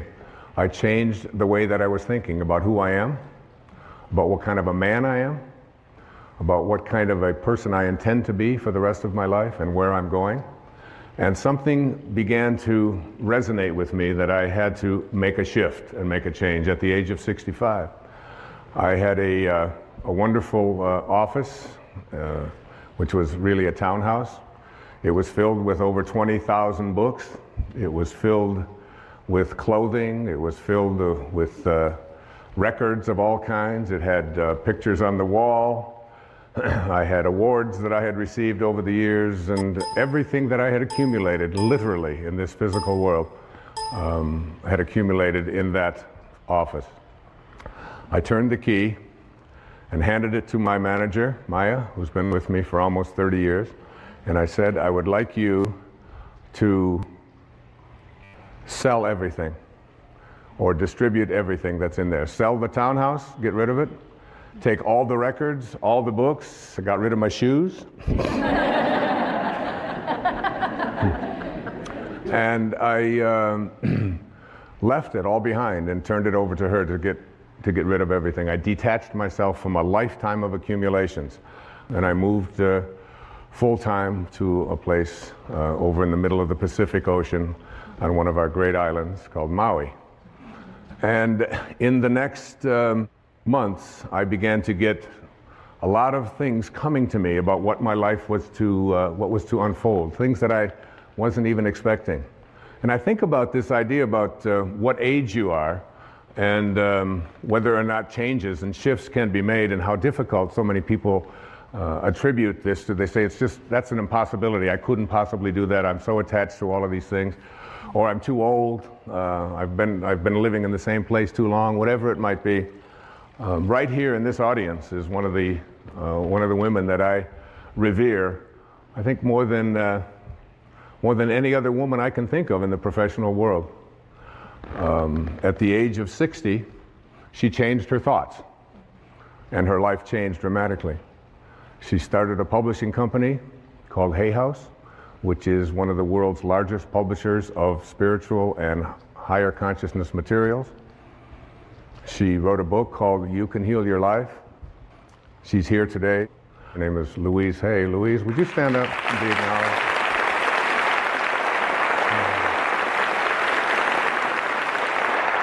Thank you for that. Louise, with a great number of people from all over the world, just celebrated her 80th birthday. So,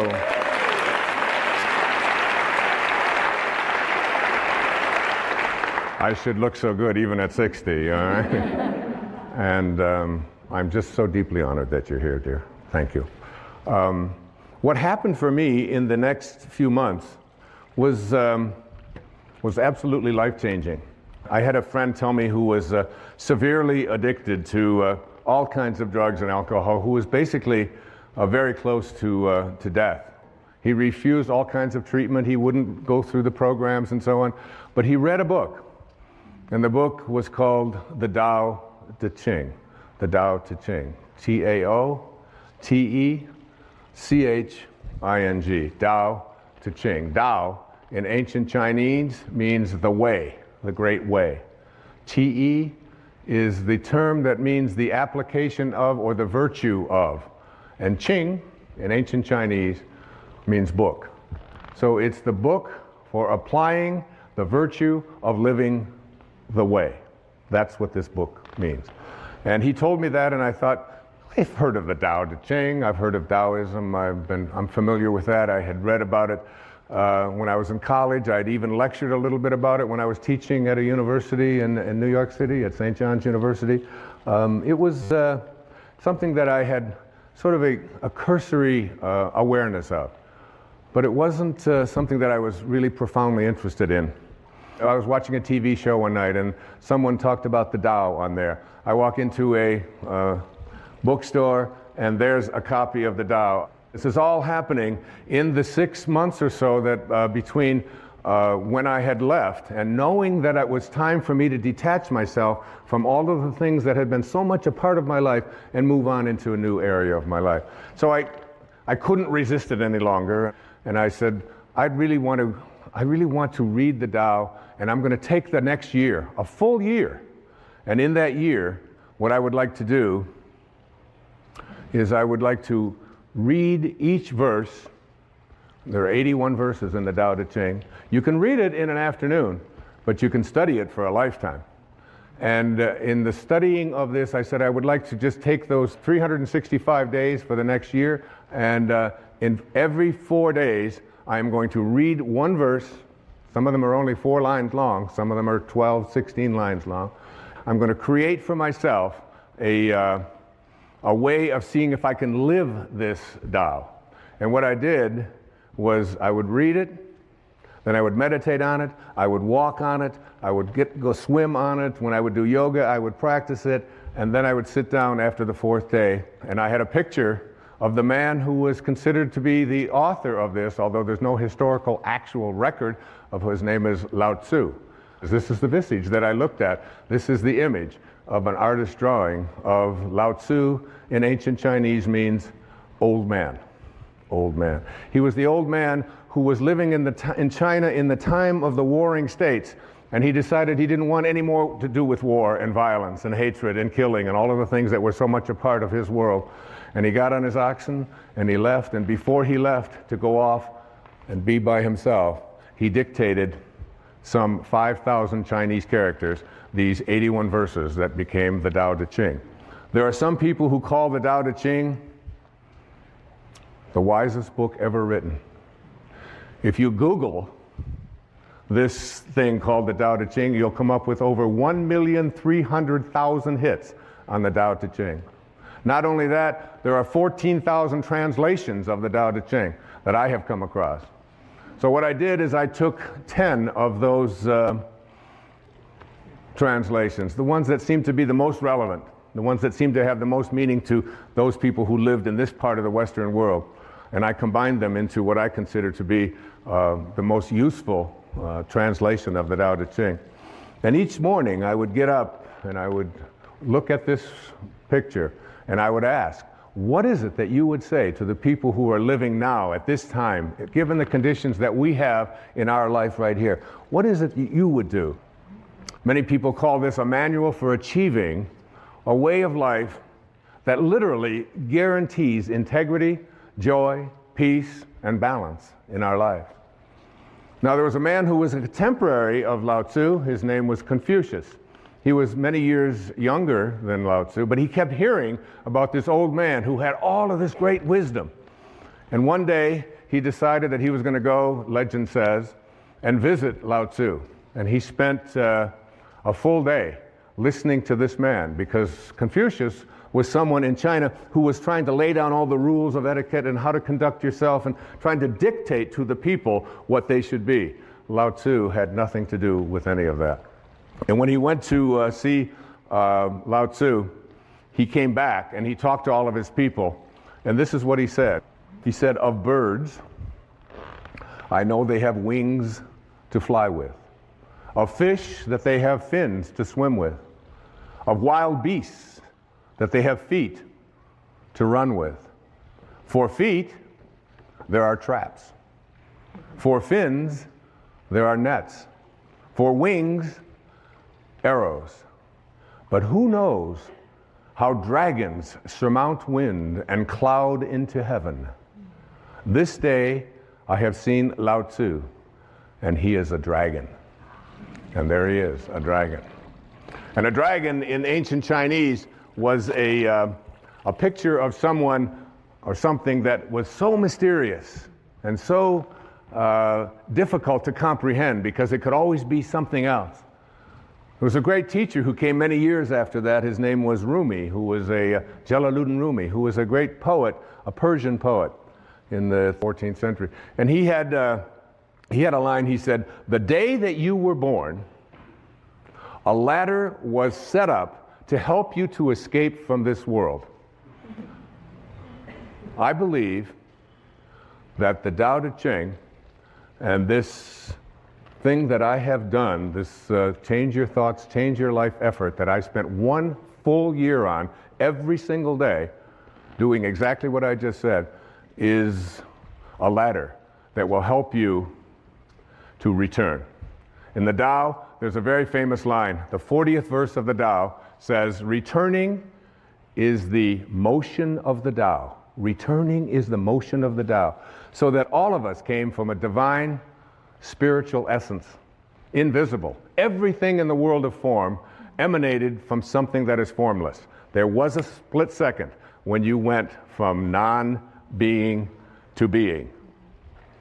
And what Lao Tzu was trying to teach was to be able to return to that place from which you came and live your life from the spiritual perspective and become a God-realized being. Another great poet, T.S. Eliot, once said, "We shall not cease from exploration. And at the end of all of our exploring will be to arrive where we started and to know the place for the first time." For the first time. What I'm asking you to do, and what Lao Tzu seemed to be saying, was learn to die while you're alive, because you will ultimately return. All of us have a return trip, a round trip ticket when we came in, didn't we? But if you could learn to die while you're alive, and there's a great story, I have to tell you this story. I want to read this story to you. It's a way to look at this idea of dying while you're alive. It goes like this. To die while we are alive gives us the only opportunity we will ever have to get outside of this package that houses us temporarily. There's an ancient parable that repeated generation after generation by the spiritual masters of India, which illustrates this point. Listen to this wonderful story. A traveler from India went to Africa to acquire some local products and animals, and while in the jungle, he saw thousands of beautiful, multicolored talking parrots. He decided to capture a talking parrot and take it back as his pet. At home, he kept his parrot in a cage, and he fed him, and he gave him wonderful seeds and honey, and played music for his pet, and generally, he treated him very well. When it was time for the man to return to Africa 2 years later, he asked his parrot if there was any message that he could deliver to the parrot's friends who were back in the jungle. Well, the parrot told his master to say that he was very happy in his cage and that he was enjoying each day and to convey his love. Well, when the traveler arrived back in Africa, he delivered the message to the parrots back in the jungle. Just as he finished his story, a parrot with tears welling up in his eyes fell over dead. The man was alarmed, and he decided that the parrot must have been very close to the parrot in the cage, and that this was probably the reason for the sadness and for his demise.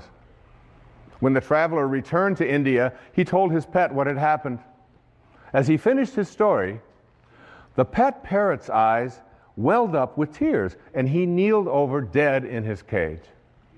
The man was astounded, but he figured that his pet died from the despair of hearing of the death of his close friend back in the jungle. The trader opened up the cage and tossed the dead bird outside onto the trash heap. Immediately, the pet parrot flew up to a branch on the tree outside. The trader said to him, "So you're not dead after all. Why did you do that? You tricked me." And the parrot responded, "Because that bird back in Africa sent me a very important message." What was the message? The trader wanted to know. He told me that if you want to escape from your cage, you must die while you're alive.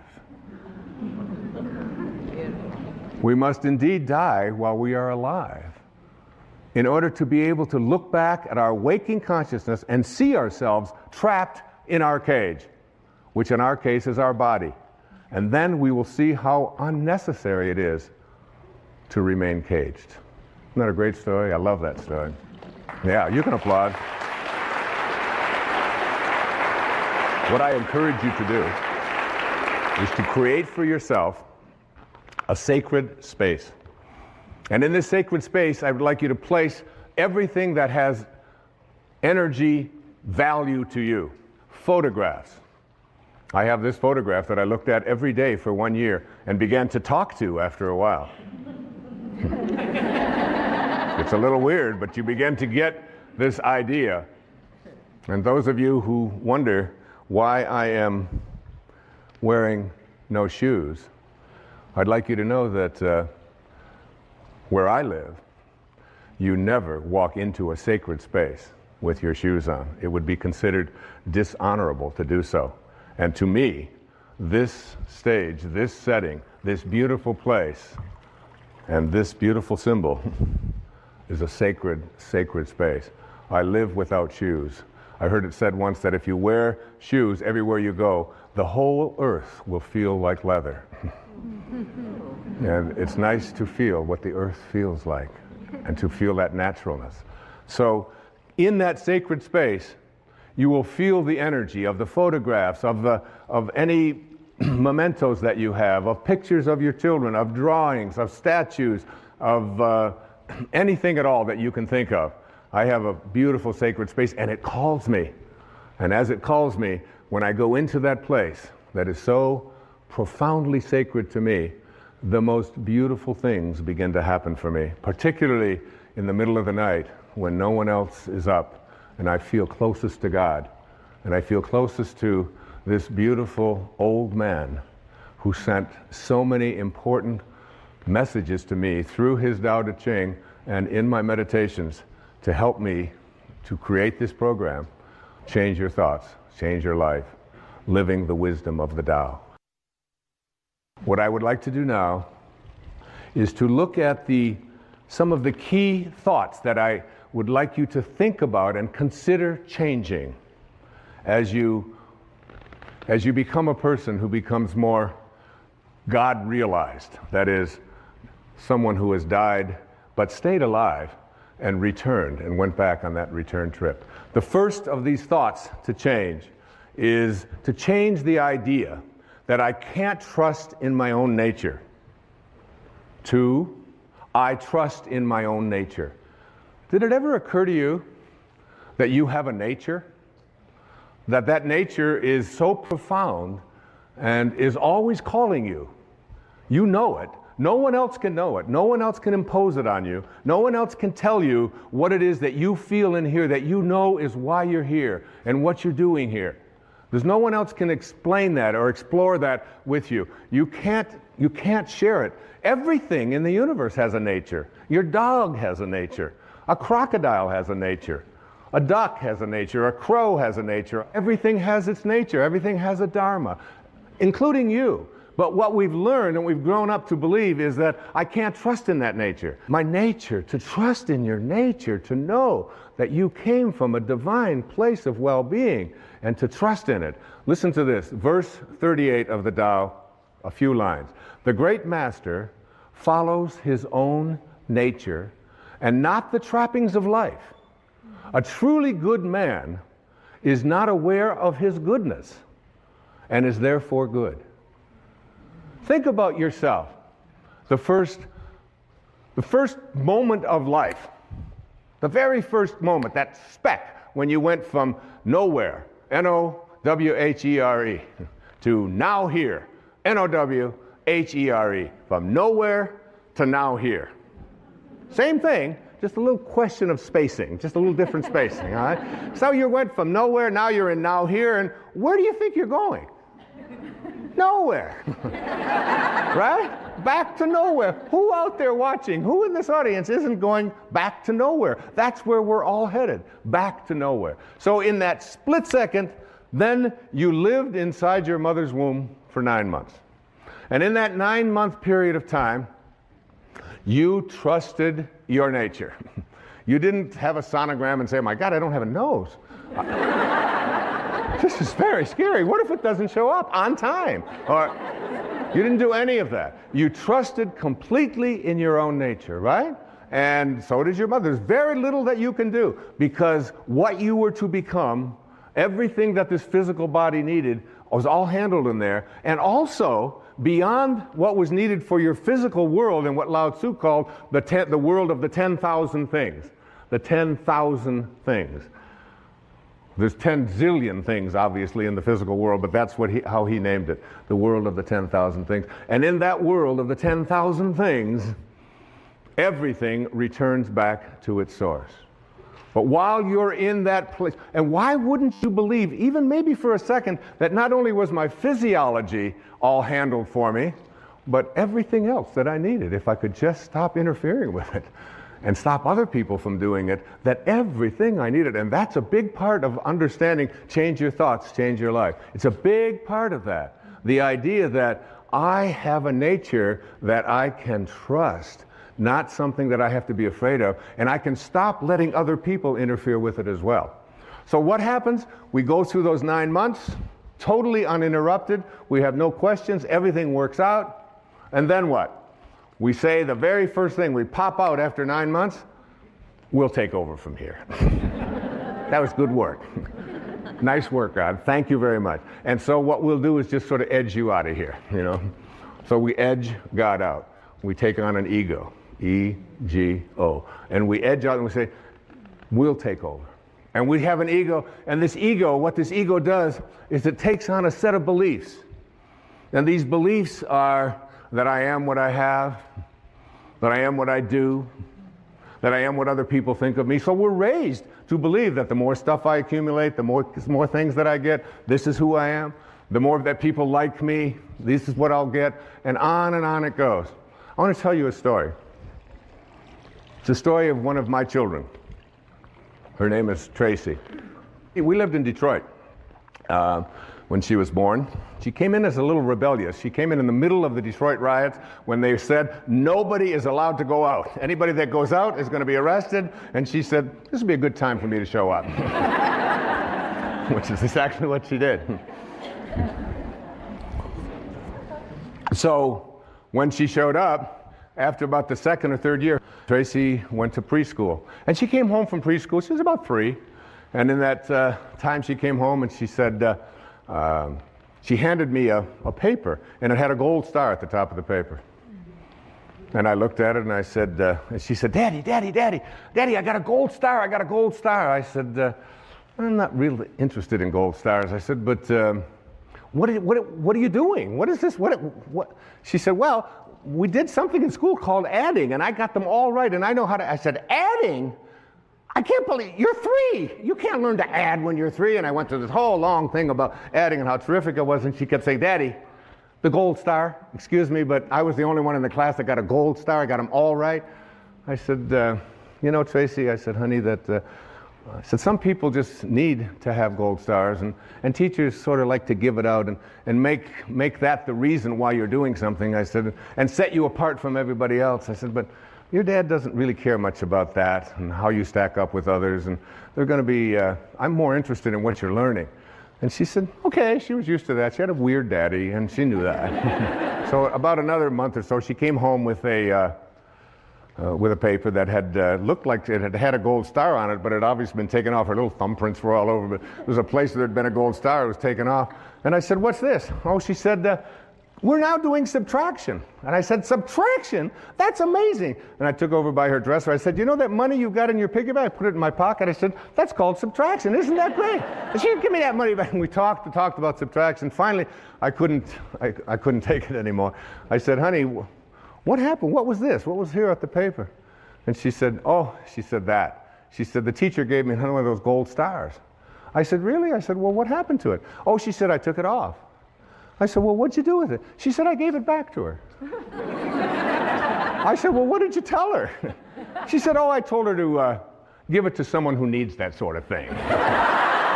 True story. Yeah. And there she is. She's standing right here. She's going to be 40 this year, my daughter Tracy. So what we have to do is learn how to take this ego of ours, this part of us that believes that who we are is what we have and what we do and what other people think of us. But remember, if you grow up believing that you are what you do, then when you don't, you aren't. And if you believe that you are what you have, when it's gone, you aren't. And if you believe that you are what other people think of you, your reputation, which we raise people to believe, I have to be concerned with what other people think of me. Take this ego and retrain it. And one of the ways that you do to retrain it is, first, you take this idea that the ego has of fear. What are you afraid of? Anybody out there, what are you afraid of? Shift from fear to curiosity. Become curious about what you're afraid of. That's what Lao Tzu taught me. Become curious about what you're afraid of. You're afraid of flying? Get curious about that. Get interested in that. You're afraid of snakes, you're afraid of disapproval, you're afraid. Just shift from fear and say, I'm going to become more curious about what I'm afraid of. And then take all of the things that you're attached to, like all of your photographs, like all of your furniture, like all of your clothing, like all of the stuff that you find so much attachment to, and start letting it go. Mm-hmm. Start letting it go. You know, the day that I turned that key on May the 11th in 2006, I didn't even know where it was going. I just knew there was a shift taking place. I felt freer than I'd ever felt, I think, in my life. In my mid-60s, out there on a whole new adventure. And here we are talking about it on national television, on PBS. Take that idea that you have to be attached to things and know that you came in with nothing, with no thing. And you're going to leave with nothing, with no thing. And understand that your life is a parenthesis in eternity. Live there without attachments. And then take your need to be in control of yourself, of others, of the situation, and shift from control to trust. Begin to have a trust.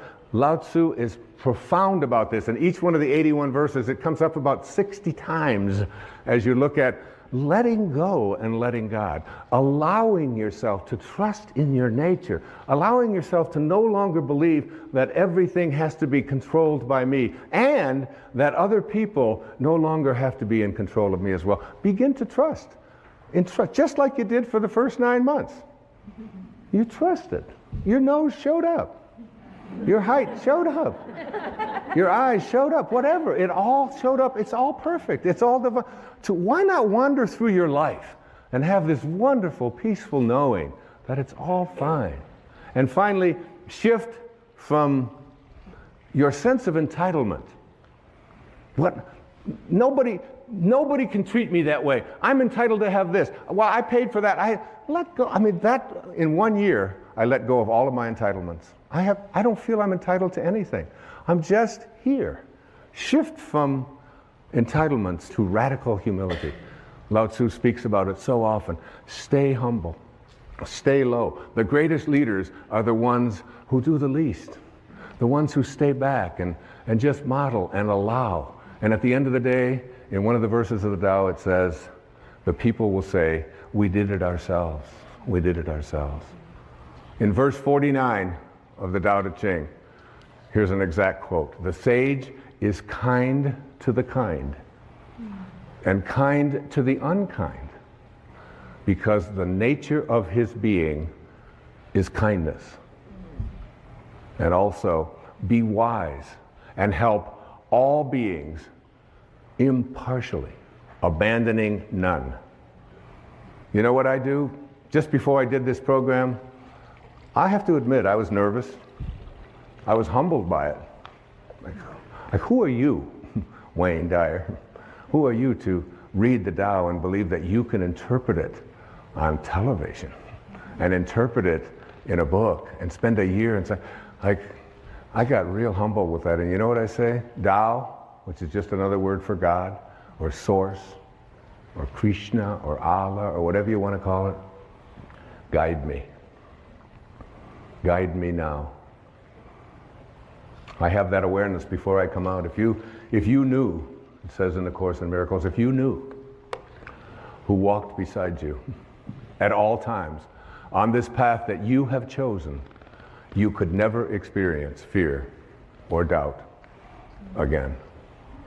I remember Mother Teresa saying to a dear friend of mine who was asking what could he do? What could he do to do something for her? His name was Pat McMahon. He was on KTR radio in Phoenix. And finally Mother Teresa said to him, you can do something for me. She said, tomorrow morning, get up at 4 a.m. and go out onto the streets of Phoenix and find someone who's living there who believes that he's alone and convince him that he's not. That's what you can do. That's how saints talk. That's how Lao Tzu spoke. Okay, let's go on to the next thought. To change. So you're changing from not trusting in your nature to trusting in your nature. You change your thought from I need more to what I call living contentment. What is this thing about more? It's the mantra of the ego, isn't it? I have to have more. I have to collect more stuff. I have to have more friends. I have to have more money. It's more, more, more, more, more. When where you came from nowhere. You don't need anything. It's a continuous bombardment that we are all exposed to in this whole world of believing that we have to have more. It's one of the reasons why I love public television so much. You don't see ads on PBS. You don't have to be constantly exposed to the idea that you have to have more and you have to get more, and if you don't have this, then you're not complete, and so on. So we get bombarded with this idea of attracting more. And Lao Tzu says, live contentment. Live in a state of being contented. Here's verse 81, the last verse of the Tao Te Ching. My favorite translation of it, and I put it right into the book. Sages do not accumulate anything, but give everything to others. Having more, the more they give. Mm-hmm. It's a great lesson. My son Sands, who's You know, we're very, very close. We just spent a couple of months together over in Maui, just being together, just being. It was a divine time. And he came home with, it was last summer, he came home with 4 T-shirts that he loved. And I said, well, honey, I said, which one do you like the best? He said, well, that one over there, that blue one, it's got the writing, and it's got the drawing, and it's got a surfer, and it's got, I said, that's great. I said, I'd like to have that one. He said, no, Dad, that's my favorite. That's the one I like the best. I said, I know. I said, that's the one.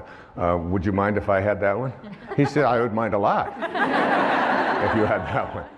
He said, maybe you can have one. I'm not so crazy about this one over here. I said, so you're going to give me something you don't like?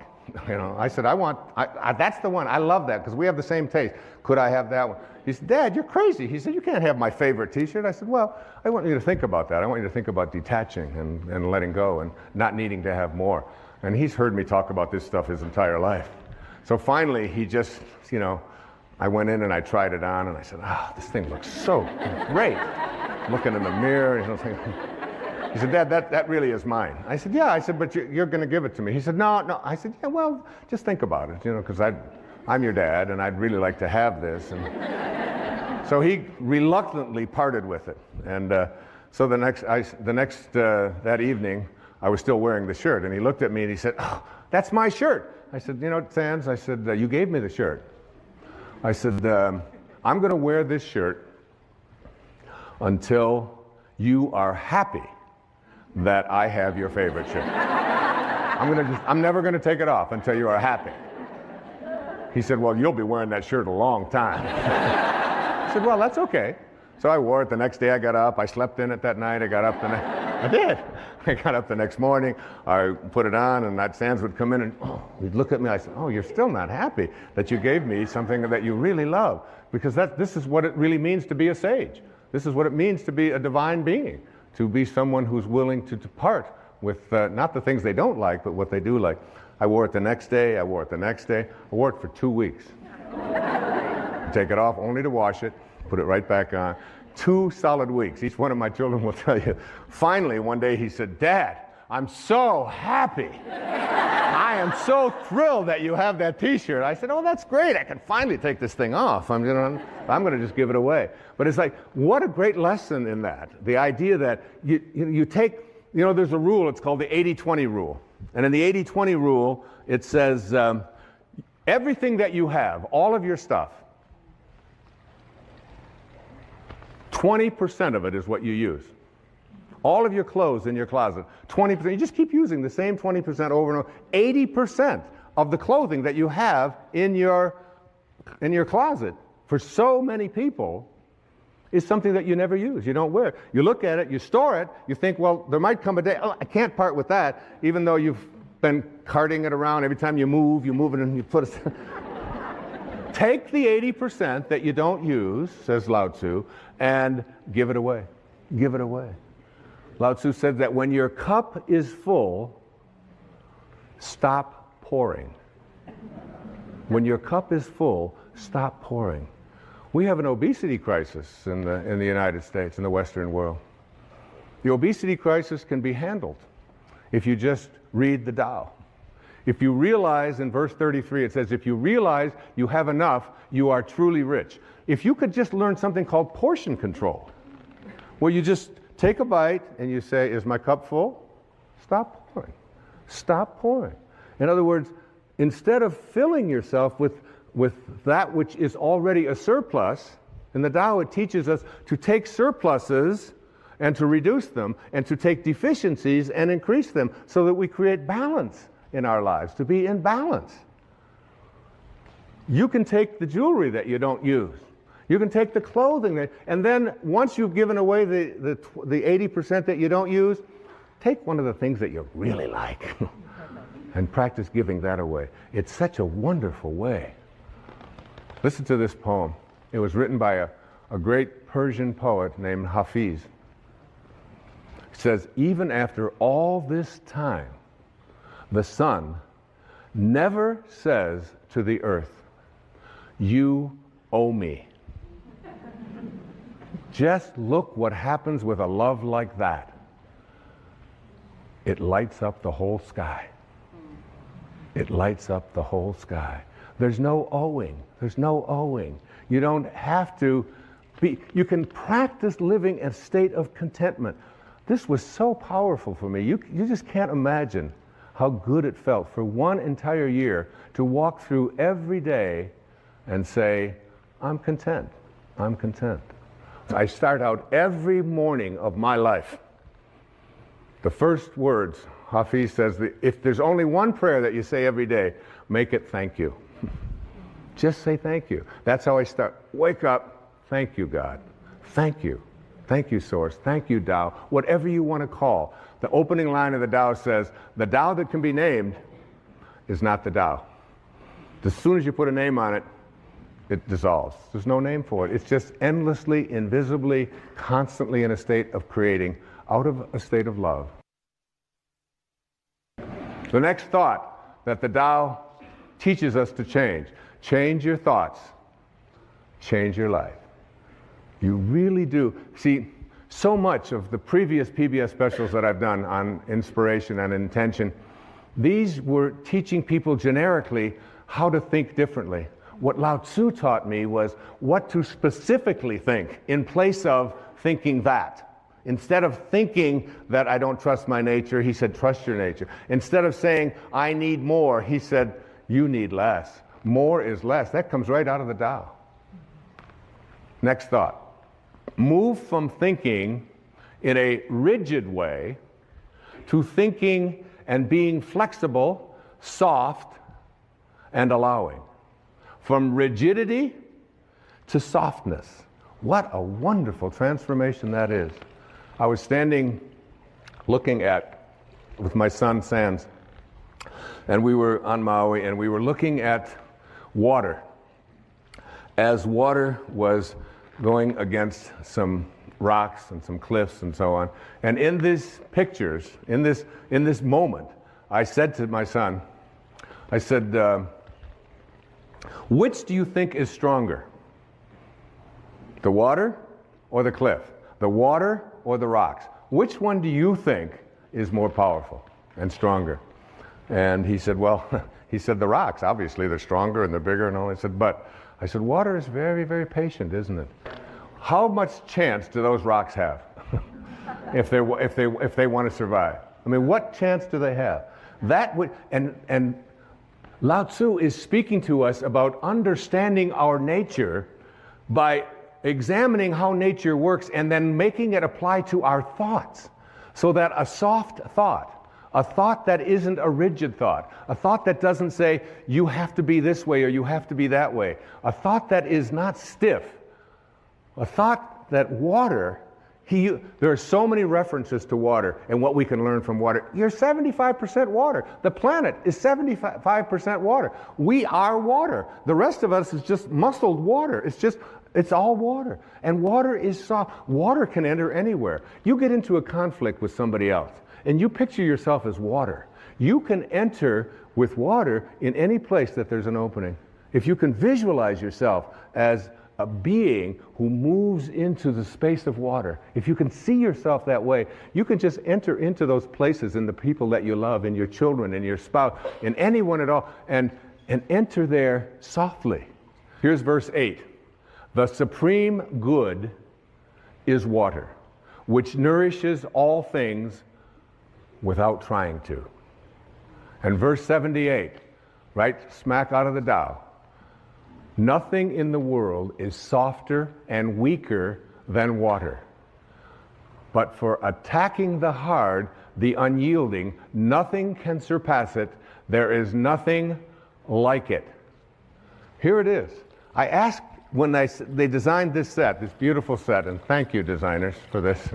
I asked if I could have water on the stage. They did it. They figured it out. There's Now, I'm going to try to get some of this water, okay? So you get down here and you just, I'm going to just scoop this up. Okay, now tighter you hold it, the less chance you have of doing anything with it, isn't it? How can I experience water? The way to experience water is to just get soft. Just get unbending. And there it is. That's what water is. The minute I grasp it, the minute I try. And Lao Tzu is saying the same thing is true in everything in your life. The more you grasp, the more you try to hold on to it, the more you try to be rigid with it, the less control you have of it. The softer you are, the less rigid you are, the more flexible you are as a person, the more you can accomplish. And this is a great way to practice in parenting as well.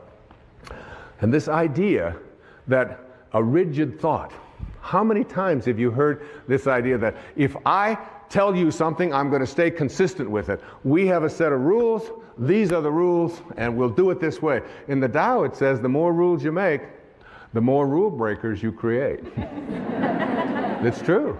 The more rules you have in your house about how everything has to go. We had in our house, my wife would have a big jar of M&Ms. Peanuts, all these different multicolored ones. And the kids in our house, because we didn't feed them sugar and we didn't give them sodas and stuff like that.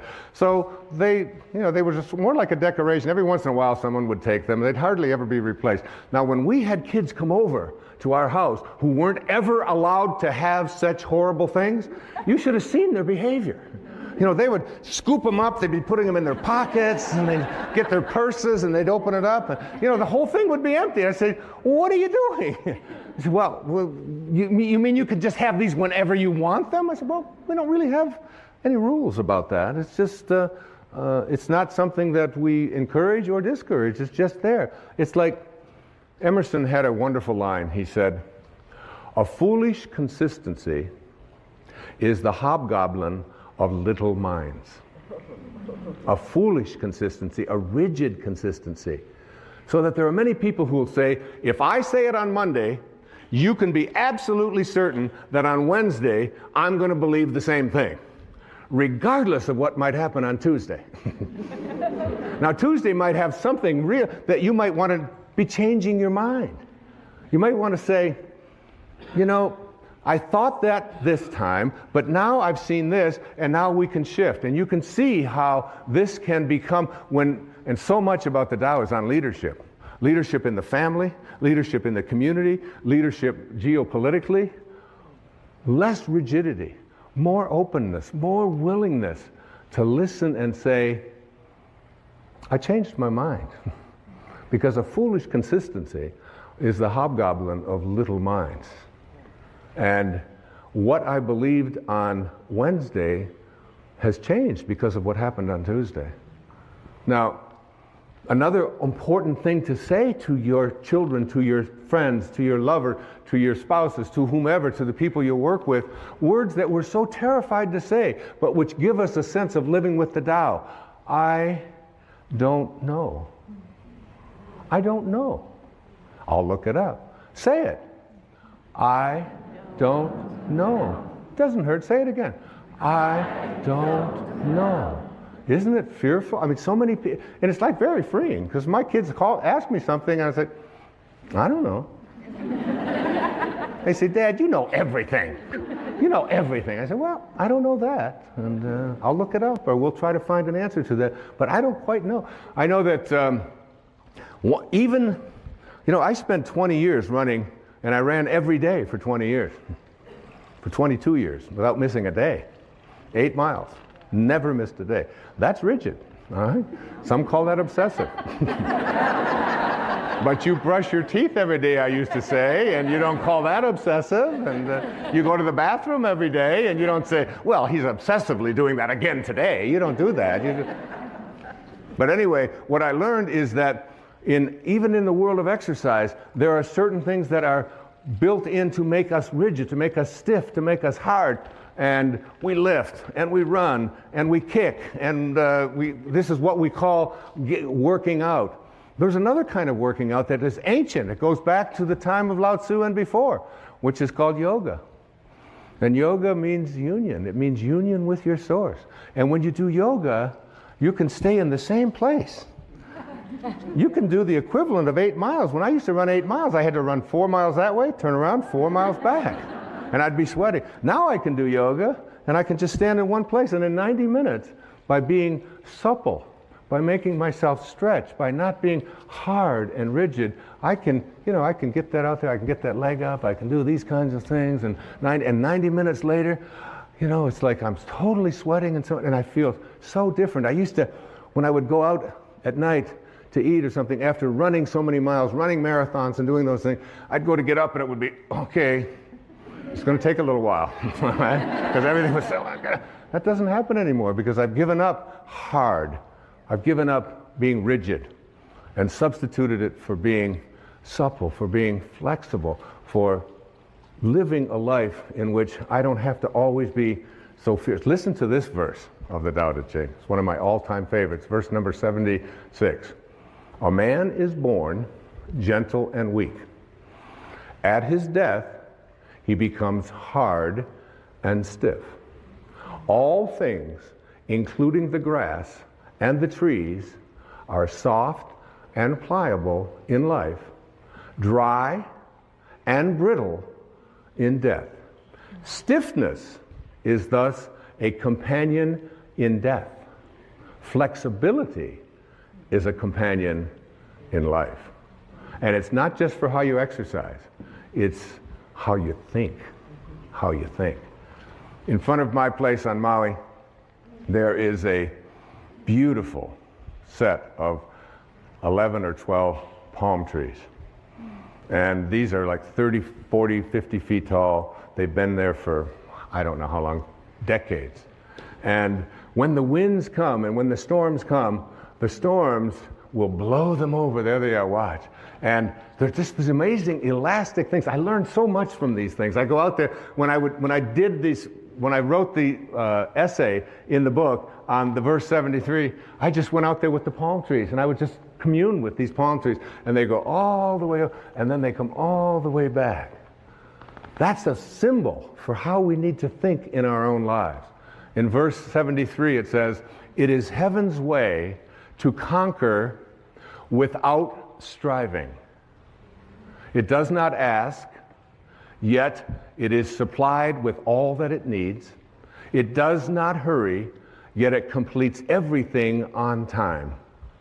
One of my favorite lines from the Tao, one of the favorite beliefs from the Tao is this, that you're doing nothing. All of you, you're doing nothing. You're just being done. Just like you were the first 9 months of your life. You think you're out there and you're making this happen and you're making that happen and you've got all these rigid things and you have to apply your life this way. You're not doing anything any more than you were having your fingernails show up when they were supposed to. And look at you, look at all of you, look around. It's like, what held it in yesterday? I don't know, I'm not doing anything. They fall out and they don't fall out no matter how hard I try to keep them in there. Finally, my kid said, give it up. Give it up. So I was over in England and they told me that I couldn't take my shampoo bottles on the plane. And there's nothing you can do about it. I said, yes, there is. I'll just shave my head. I no longer need shampoo.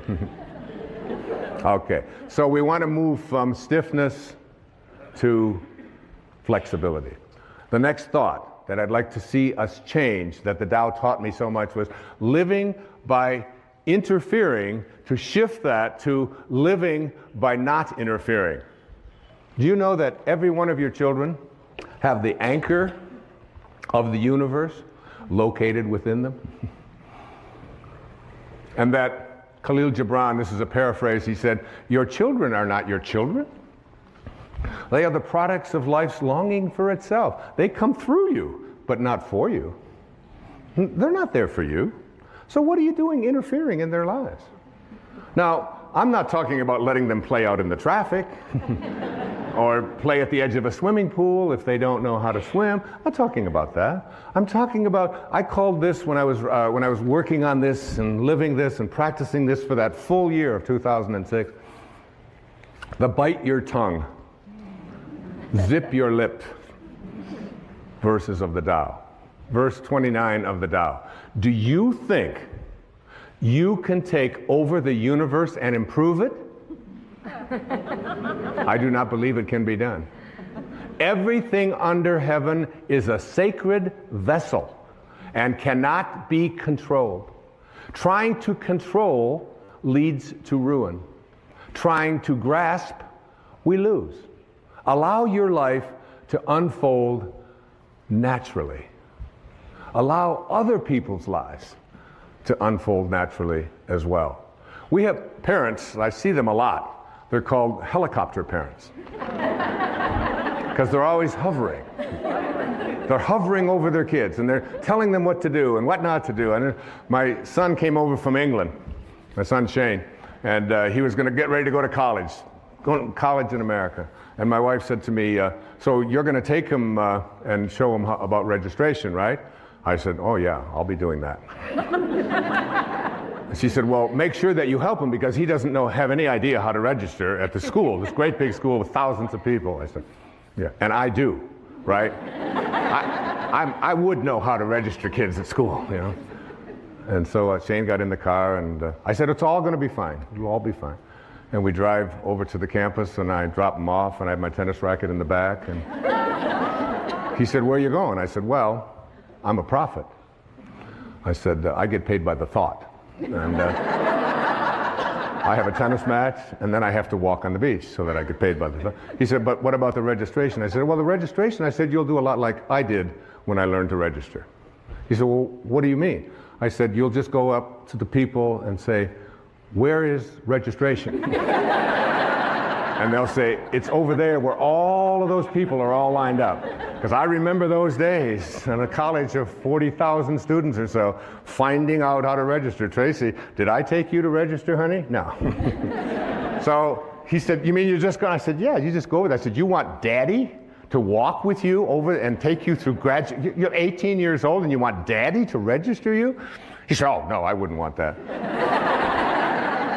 So we got home at the end of the evening, when I got back home, and my wife had said to me, she said, did you help Shane at registration? Oh, I said, I gave him so much help, probably the most help he ever had in his life. I taught him how to do things for himself, and so that I wouldn't have to be interfering and hovering over and figuring it all out for them. My children know that when their science project comes up, that I'm there for consultation. But I passed science. I got through that myself. And you'll be doing your own science project. If I can help you, I'll be happy to help you. But I'm not going to be getting the glue and figuring out how to make a time clock and all of that. I said, you know, just look at a clock. That's how you tell time for me, whatever it might be. And it's not an uncaring and it's not a callous attitude at all. It's an awareness that your children have the anchor of the universe located within them. That's what Lao Tzu said. Now, my dear friend, who I love so much, she's right here in the audience, Carrie, right there, Carrie Evans from Maui. She has two beautiful little daughters. And she asked me if I would watch them one afternoon when my grandson, Carter, was visiting. I said, I'd be happy to watch them. She said, but you don't understand. I mean, they're gonna do this and they're gonna do that. I said, you just go off, and she was studying for an exam. I said, you go study, do whatever you have to do. I can handle 3 little kids out at the swimming pool for 3 or 4 hours. I can handle that. So she went off, very nervous, gave me lists, told me what to do, what they might say, what they might not say. And then if she says, now if Kylie says this, you tell Kylie, and if Kamiley says it was Kylie, Kamiley, and Carter. All right? So they go out there, and right here, there's a little pool over here, a little swimming pool. And I watch them over in the swimming pool, and Kylie takes the water and splashes my grandson, Carter, and splashes Kamiley, and Kamiley comes over to me and runs over within 2 minutes. Says, Kylie splashed me. Well, of course, I'm working on the Tao. Non-interference. And I said, splashing, honey, is in the way of things. When you're near water, splashing will take place. She said, yeah, but she splashed me. I said, you'll probably work this out. This will all be fine. And she stood there for the longest time with her little lip and so on, and finally she realized she wasn't getting anywhere with me. She went back. Before you know it, one of them had taken, now Kylie and Kamiley are teaming up against Carter. And they pushed him under or whatever. Now one of them is 5, and one of them is 4, and one of them is 7 or 8. And Carter comes running over as fast as he can, runs over. He calls me Bampa. I'm Grandpa. Bampa. Bampa, Bampa, Miley pushed me under the water. I said, Carter, I'm a Taoist master. But Bampa, she pushed me. She put me under the water. I said, you'll just have to work this one out, Carter. I'm a Taoist master. This went on all for the first hour or so. But I noticed as I was less interfering that they were working it out. They tried again after a few times. They'd come over and they wanted this and they wanted them pushed and wanted that. But each time when I let them know that I was watching and making sure they were safe, but I wasn't going to interfere. I wasn't going to resolve it. I wasn't going to settle their disputes for them. I wasn't going to be a helicopter parent, even for an afternoon. And the way that it resolved itself was they have the anchor of the universe within them. They have a nature. They know what to do. One of my favorite things always to say to my children when there's a conflict is, you know what the right thing to do is. What do you think? You know. You have it in your heart. You are a divine being. They all know that. I've said those words to them over and over again. You'll figure it out. You'll work it out. Not I'm going to interfere. I'm going to tell them what to do.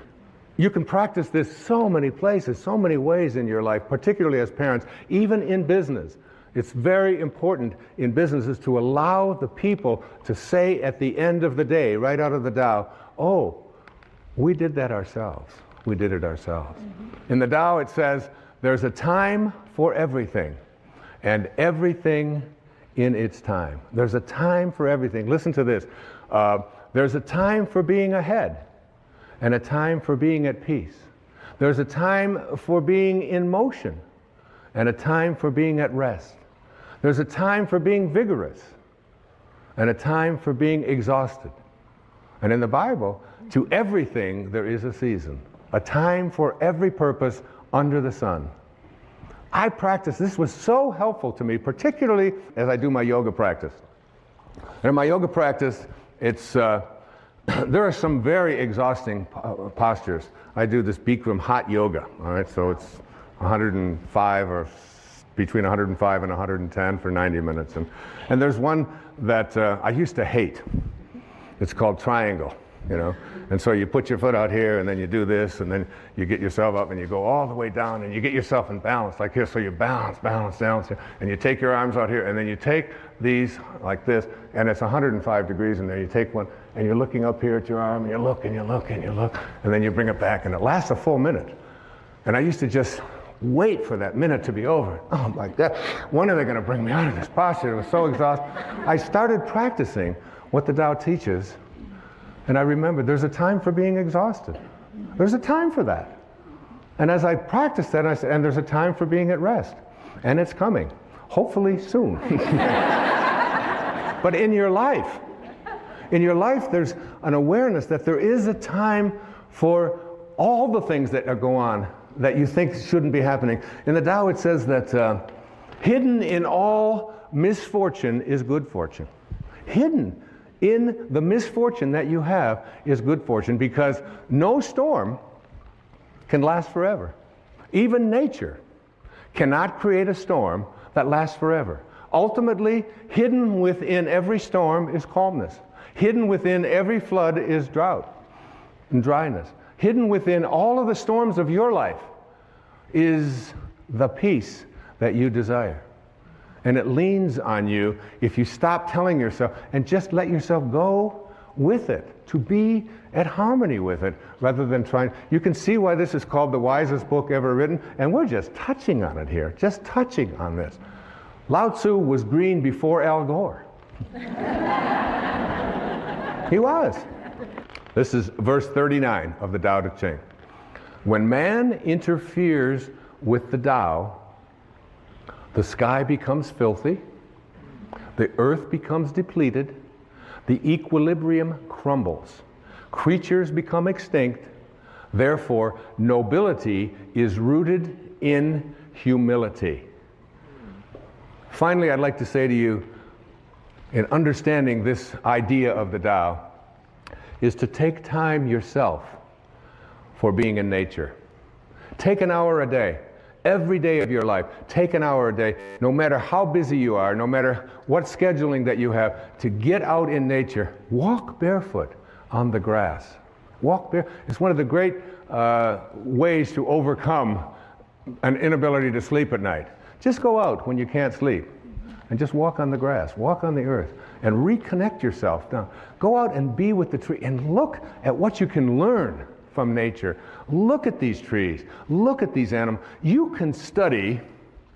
Look at that. You can study a flower like that is so magnificent as it's unfolding. That's an actual photograph of this thing growing and unfolding there. Be with that.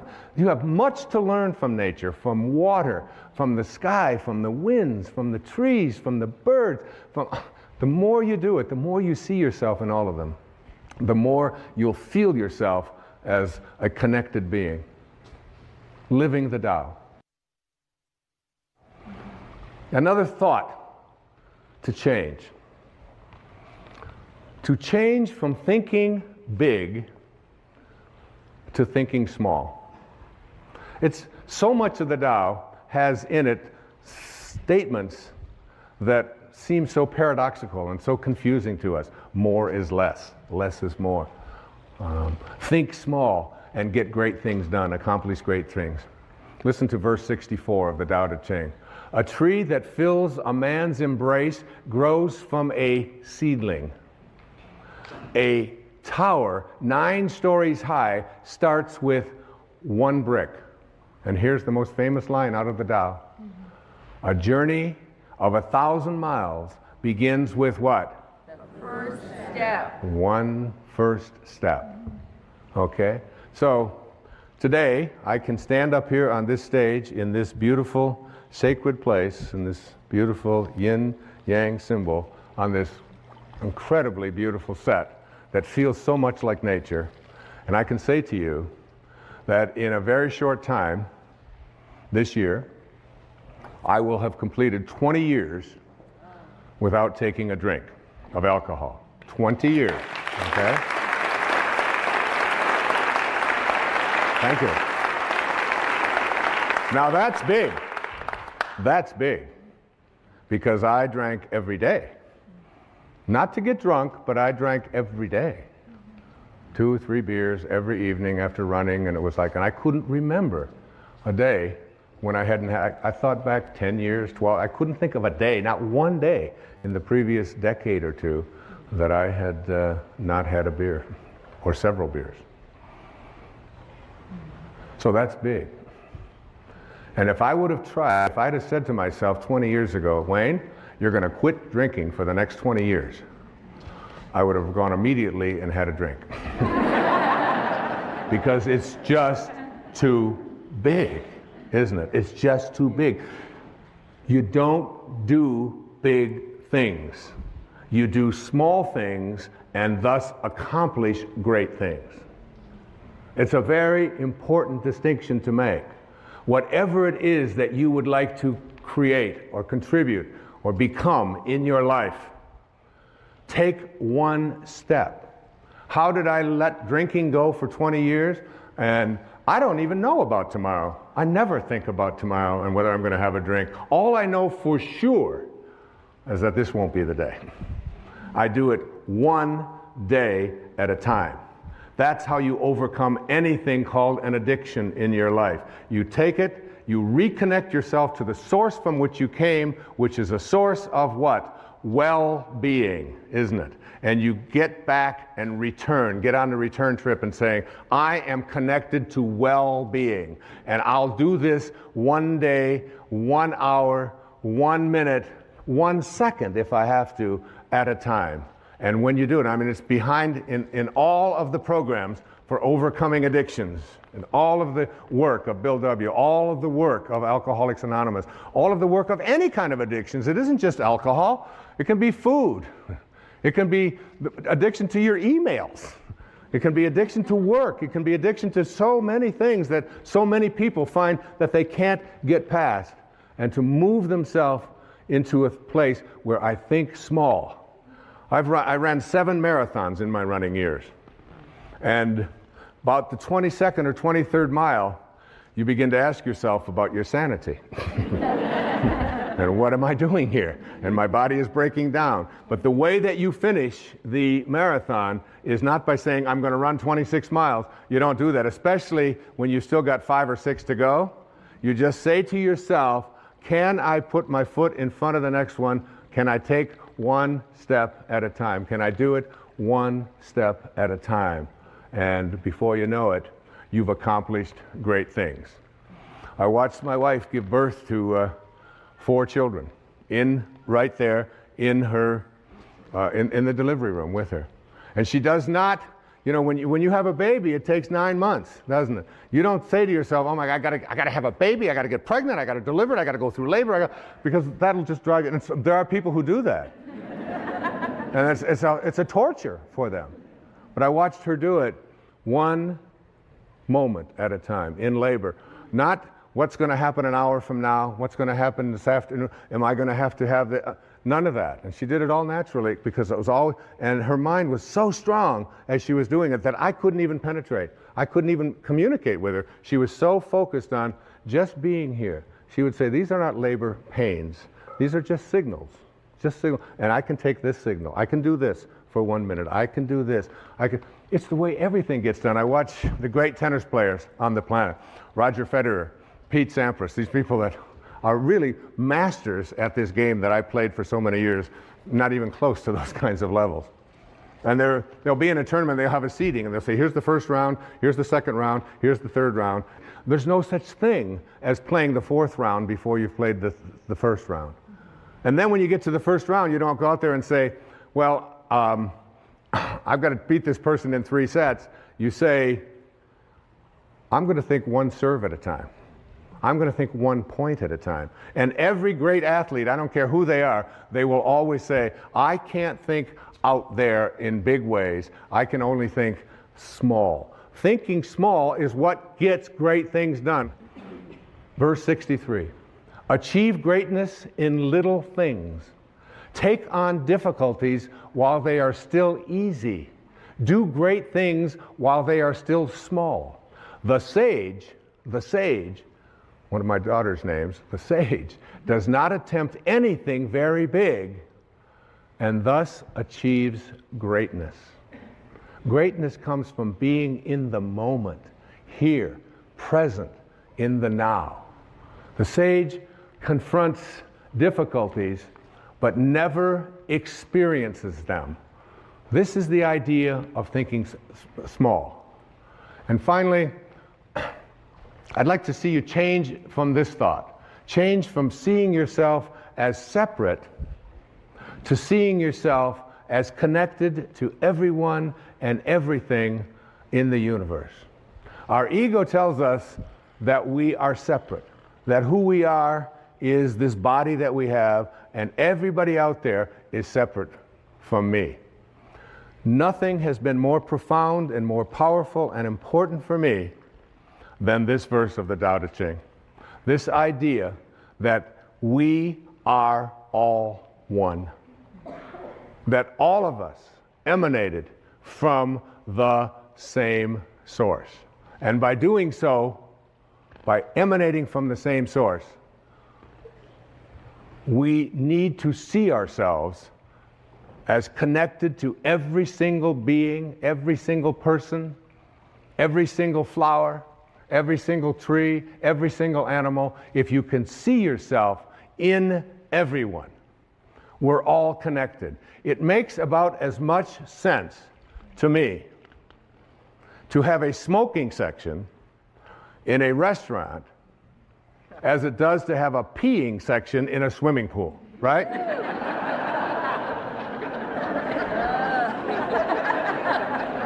Oh, no, kids, no, don't pee over here.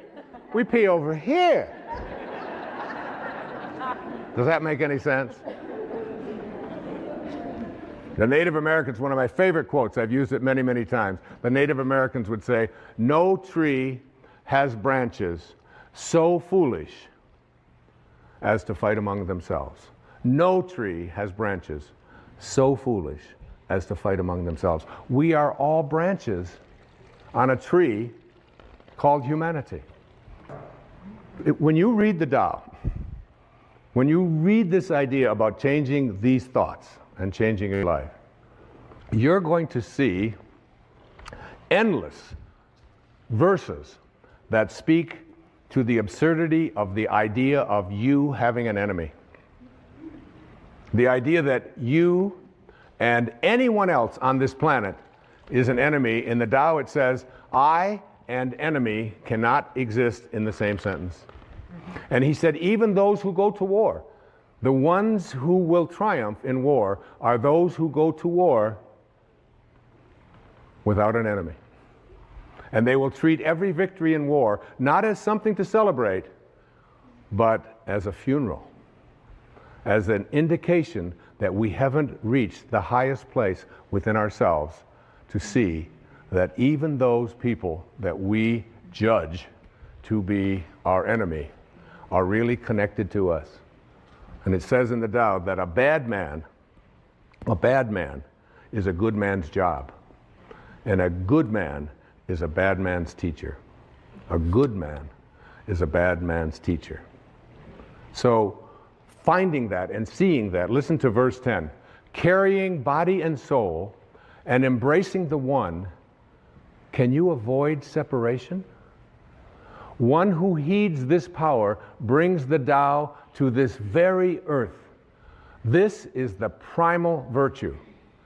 This was so helpful to me as I thought about it. Remember, I spent 4.5 days on each one of these verses. And in each one of those 4.5 days, I wasn't writing. I wrote the last 4 or 5 hours of those 4.5 days. For 4.5 days, I took that verse and I went out into the world and I looked at everyone that I encountered, everyone that I saw, and I tried to see myself in them. The person that was, dressed differently than I would dress, the person who was not as attractive, the person who was very old, the person who was very young, the person who used language particularly that was possibly offensive. When I would look out there and I would practice not judging, because the only difference between a flower and a weed is a judgment, isn't it? It's just a judgment. It's just a judgment. And if we want to end violence in our lives and in our society, we have to learn to change our thoughts.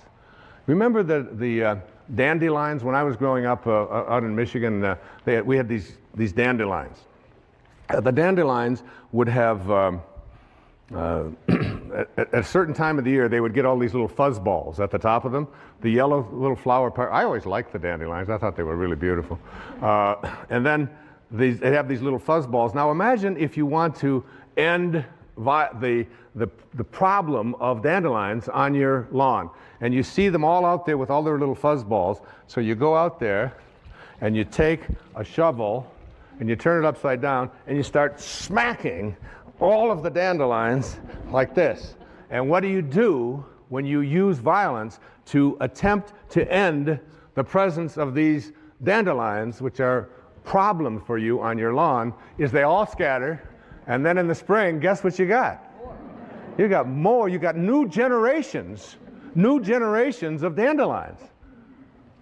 There's such a lesson in that, isn't there? There's a great lesson that when we use violence as a means to resolve our disputes, whether it's individually with each other, or whether it's in countries, or whether it's in communities, whenever it is that we resort to that kind of not seeing myself in others, and out of this kind of a consciousness will emerge those people who will ultimately begin to get this. Because if we don't get it, if we don't really get it, civilization as we know it will not survive. It will not survive. We have to learn that the people that we call enemies, no matter how horrendous they may behave toward us, there is still something of us in all of them. And we can figure out a way.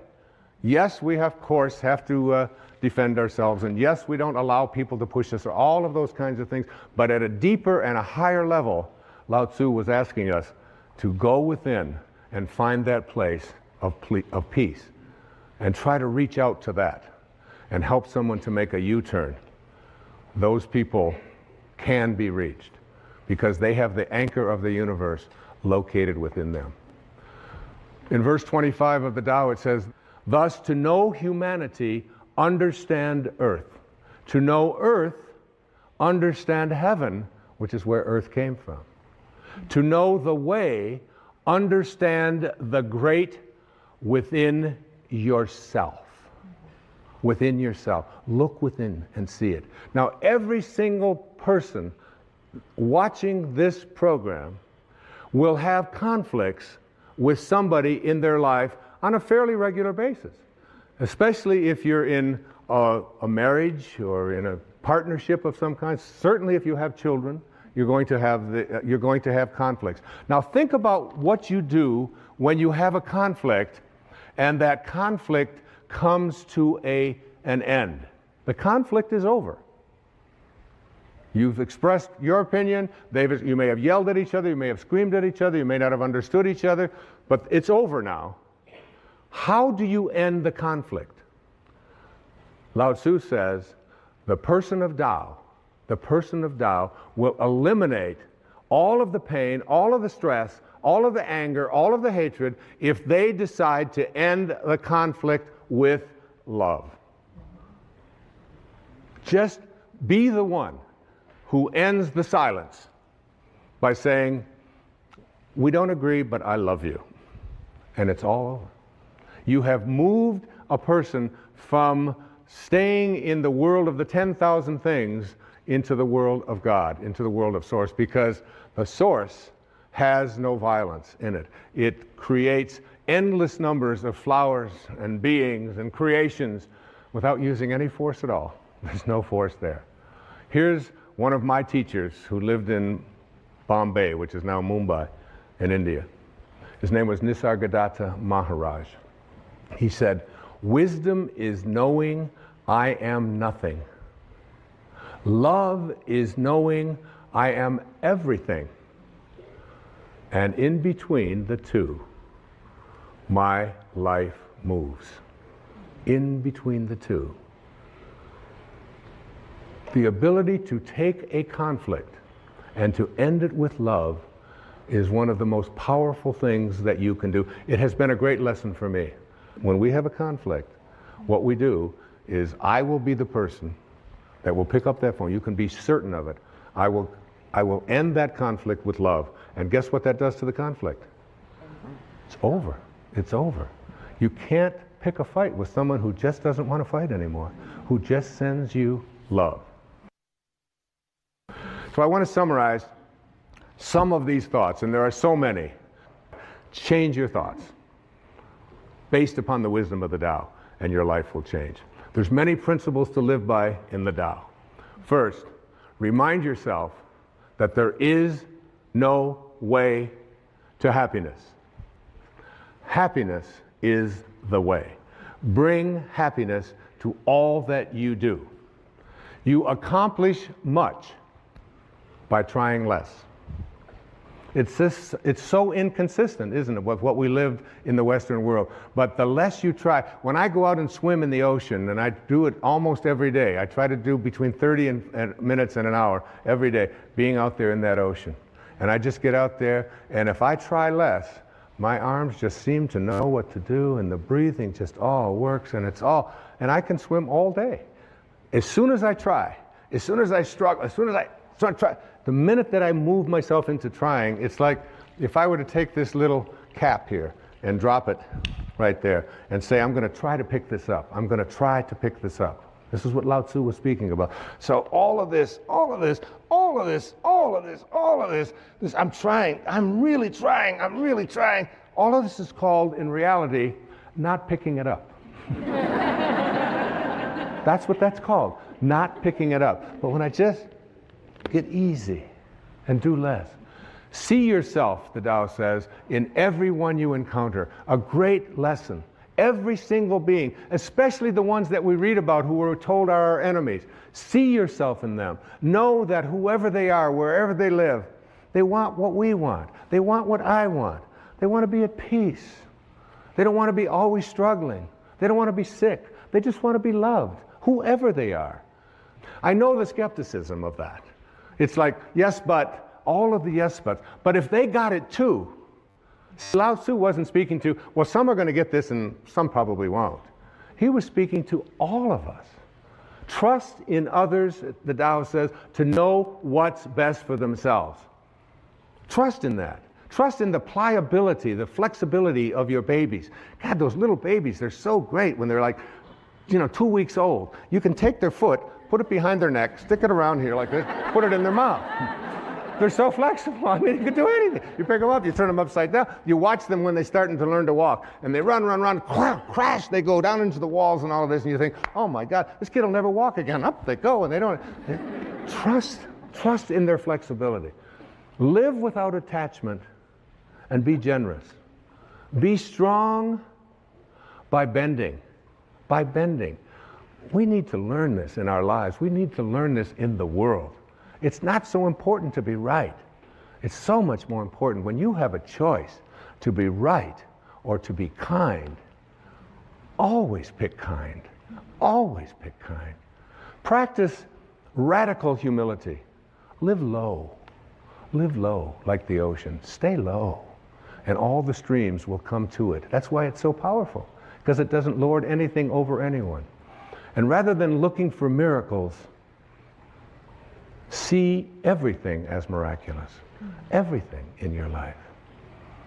There was a man who had a Tao experience, what I call a quantum moment.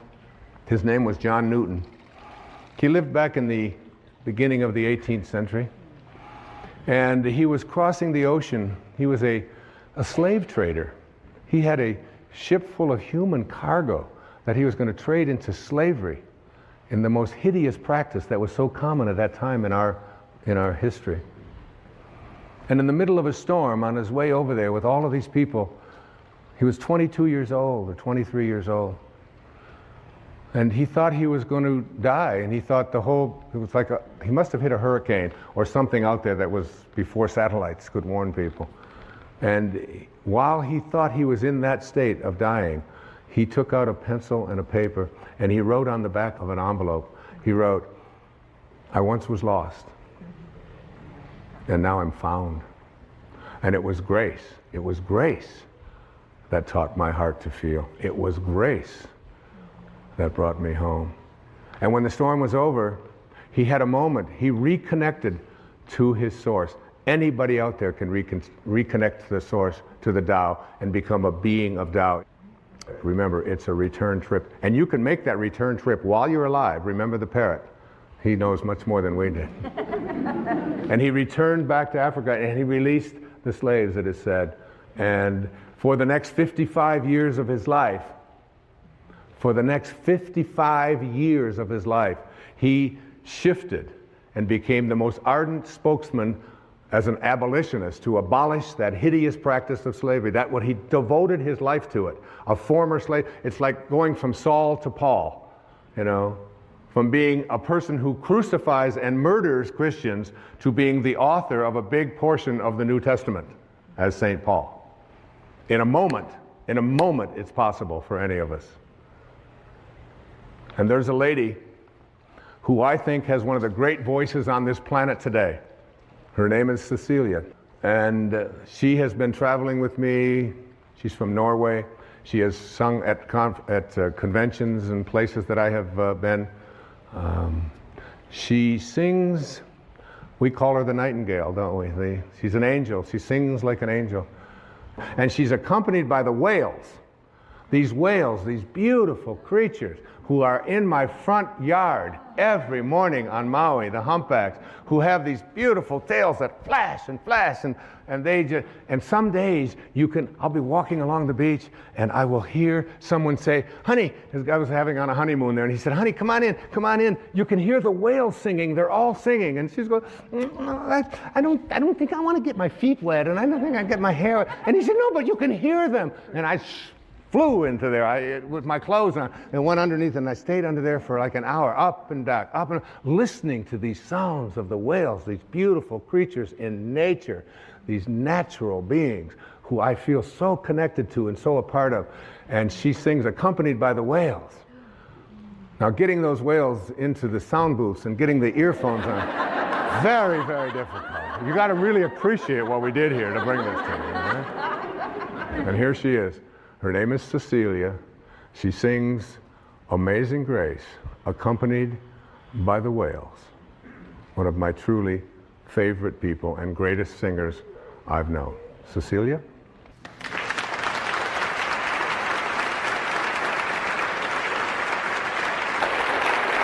Thank you. Namaste. I want to close this beautiful presentation on the Tao, Cecilia, with a poem that was written by a woman. Her name is Naomi Long Madgett. She's from Detroit, went to Wayne State University. She was named the Poet Laureate of Detroit, an acclaimed African-American poet. Listen to these words. It sums up all that I've been saying. I wouldn't coax the plant if I were you. Such watchful nurturing may do it harm. Let the soil rest from so much digging and wait until it's dry before you water it. The leaf's inclined to find its own direction. Give it a chance to seek the sunlight for itself. Much growth is stunted by too careful prodding, too eager tenderness. The things we love, we have to learn to leave alone. Thank you. Thank you. Thank you. Thank you. Thank you. Thank you.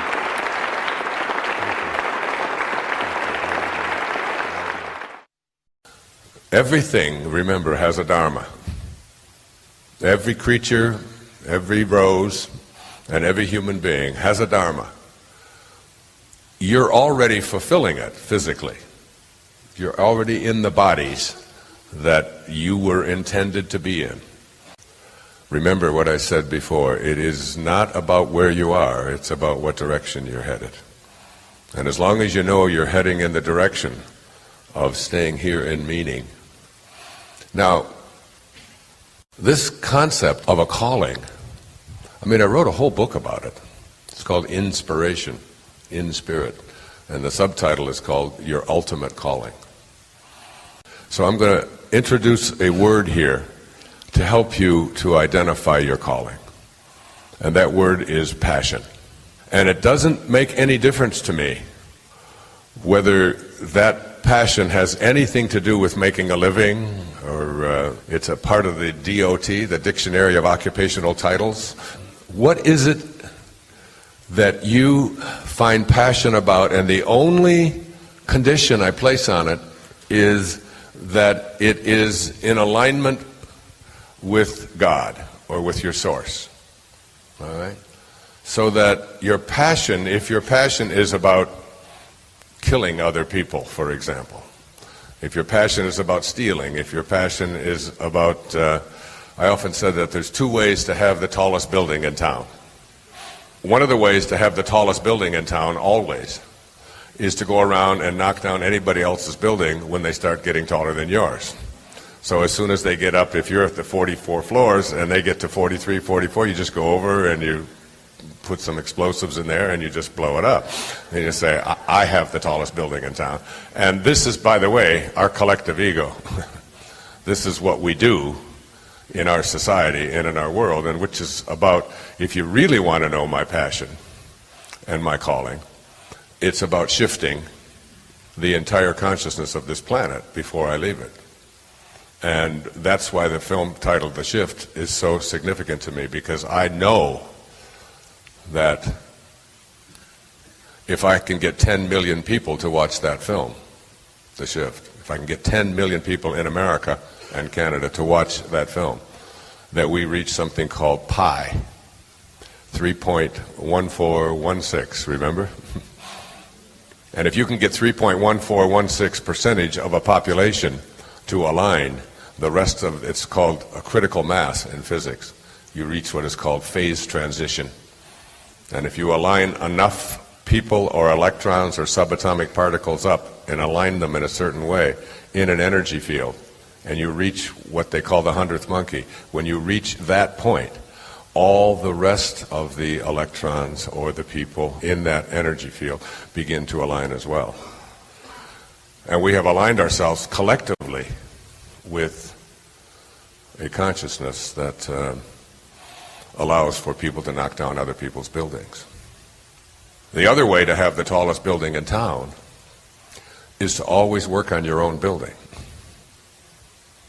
and not be concerned with anybody else's building or what anyone else out there is doing or being consumed with trying to compete with or win or defend. To listen to your calling. So your calling is the thing within you that has your attention, that has your passionate attention. And it doesn't make any difference whether it makes sense to anybody else. It's the thing that you feel inside of you that you're here for. It's Mr. Holland in Mr. Holland's opus. And here's the secret. Here's the thing that I learned. That it's the presence of the passion. That when you have the presence of the passion within you for what it is that you feel is your calling, everything else will take care of itself. That is an indication that you have God within you and guiding you. The word enthusiasm and theos, iasm, translates to the God within in Greek. The God within. When you are enthusiastic about something, anything, when you have that kind of internal knowing that this is what I'm doing. And sometimes you have to, that he wasn't just a great writer, he was an incredible philosopher. Probably the most famous lines from Shakespeare are from Hamlet. To be or not to be, that is the question. And that's a very profound question. But what follows that is much more profound. He said, after to be or not to be, that is the question. Whether 'tis nobler in the minds of men to suffer the slings and arrows of outrageous fortune, or to take arms against a sea of troubles, and thus by opposing end them. You have to ask the question, and that's what this program is about, and that's what the movie is about, and that's what the book is about, and that's what all of it is about. To be or not to be. Am I going to be who I came into this world to be, and there's something inside of me that has always been calling me to it? Or am I going to allow the slings and arrows of an outrageous fortune that has been imposed upon me by others to dictate my dharma? That's really the question. And it's a question that you can answer and respond to and live with. God's one and only voice's silence means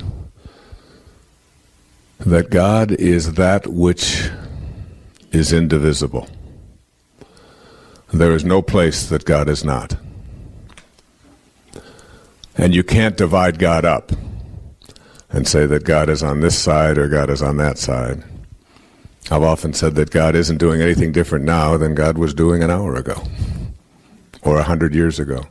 And God isn't doing anything different now than he will be doing 1,000 years from now. God is exclusively here and now, not elsewhere, not in heaven someplace apart from us, but here, now, and indivisible.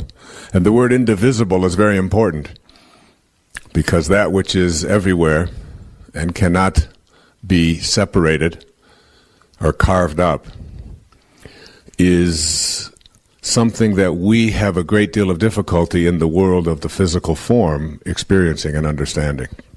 Because our world, the world of you listening here, is a world of dichotomies. It's a world of paradoxes. We divide everything up. And dichotomies are just our way of being. We divide everything in the world up. The only reason we know that something called darkness exists is because of light. If there was nothing called light, we wouldn't know anything called darkness. The only reason we have a concept called up is because we have something of its reverse called down. You've never seen a person with a front who doesn't have a back. You've never seen a person with an outside who doesn't have an inside. We divide everything. Everything is in the world of the divisible. In the Bhagavad Gita, it speaks about transcending the dichotomies, figuring out a way to get past the up-down, the male-female, the good-bad, the right-wrong, the old, the new, the alive and the dead. Everything has its dichotomy. You can always find its opposites. In fact, that's how the symbolism of language is created, through having opposites. We don't know about oneness in the physical world. Everything has its counterpart, its dichotomy, except for silence. Silence is the only experience that is the same as God. It is indivisible. You take silence, and we'll have some right now, and now let's just cut that in half. And what do we have? More silence. Let's take what we've cut in half and cut it in half again and again. And endlessly you attempt to divide into a dichotomy, silence, but you can never do it because silence is indivisible. And silence is God's one and only voice. When you go into silence, you go into the place where you make conscious contact with God, whatever it is that God means to you. You make conscious contact with that omnipotent, omniscient force in the world, that omnipresence of God. And the reason I say that it's not crowded along the extra mile is because the mile that most people are on is a very, very noisy mile. And I encourage young people to become more comfortable with silence. We live in a world of bulldozers and leaf blowers and trucks that make endless amounts of noise and chatter. And constantly, I have a home, a place a retreat that I go to frequently on Maui. And oftentimes I will walk in the morning and they're in a big building project in Maui. And I'll go past one building after another and start to count the noisemakers as all of these machines and all of these people who are trying to make the place look so pristine and so beautiful and so landscaped, instead of just letting it grow, just letting it be. Silence and God are one because you can't divide either one of them. Okay? So that going to silence as frequently as you can and understanding that out of silence, everything is created. The words that you are listening to right now as I speak emerge from silence.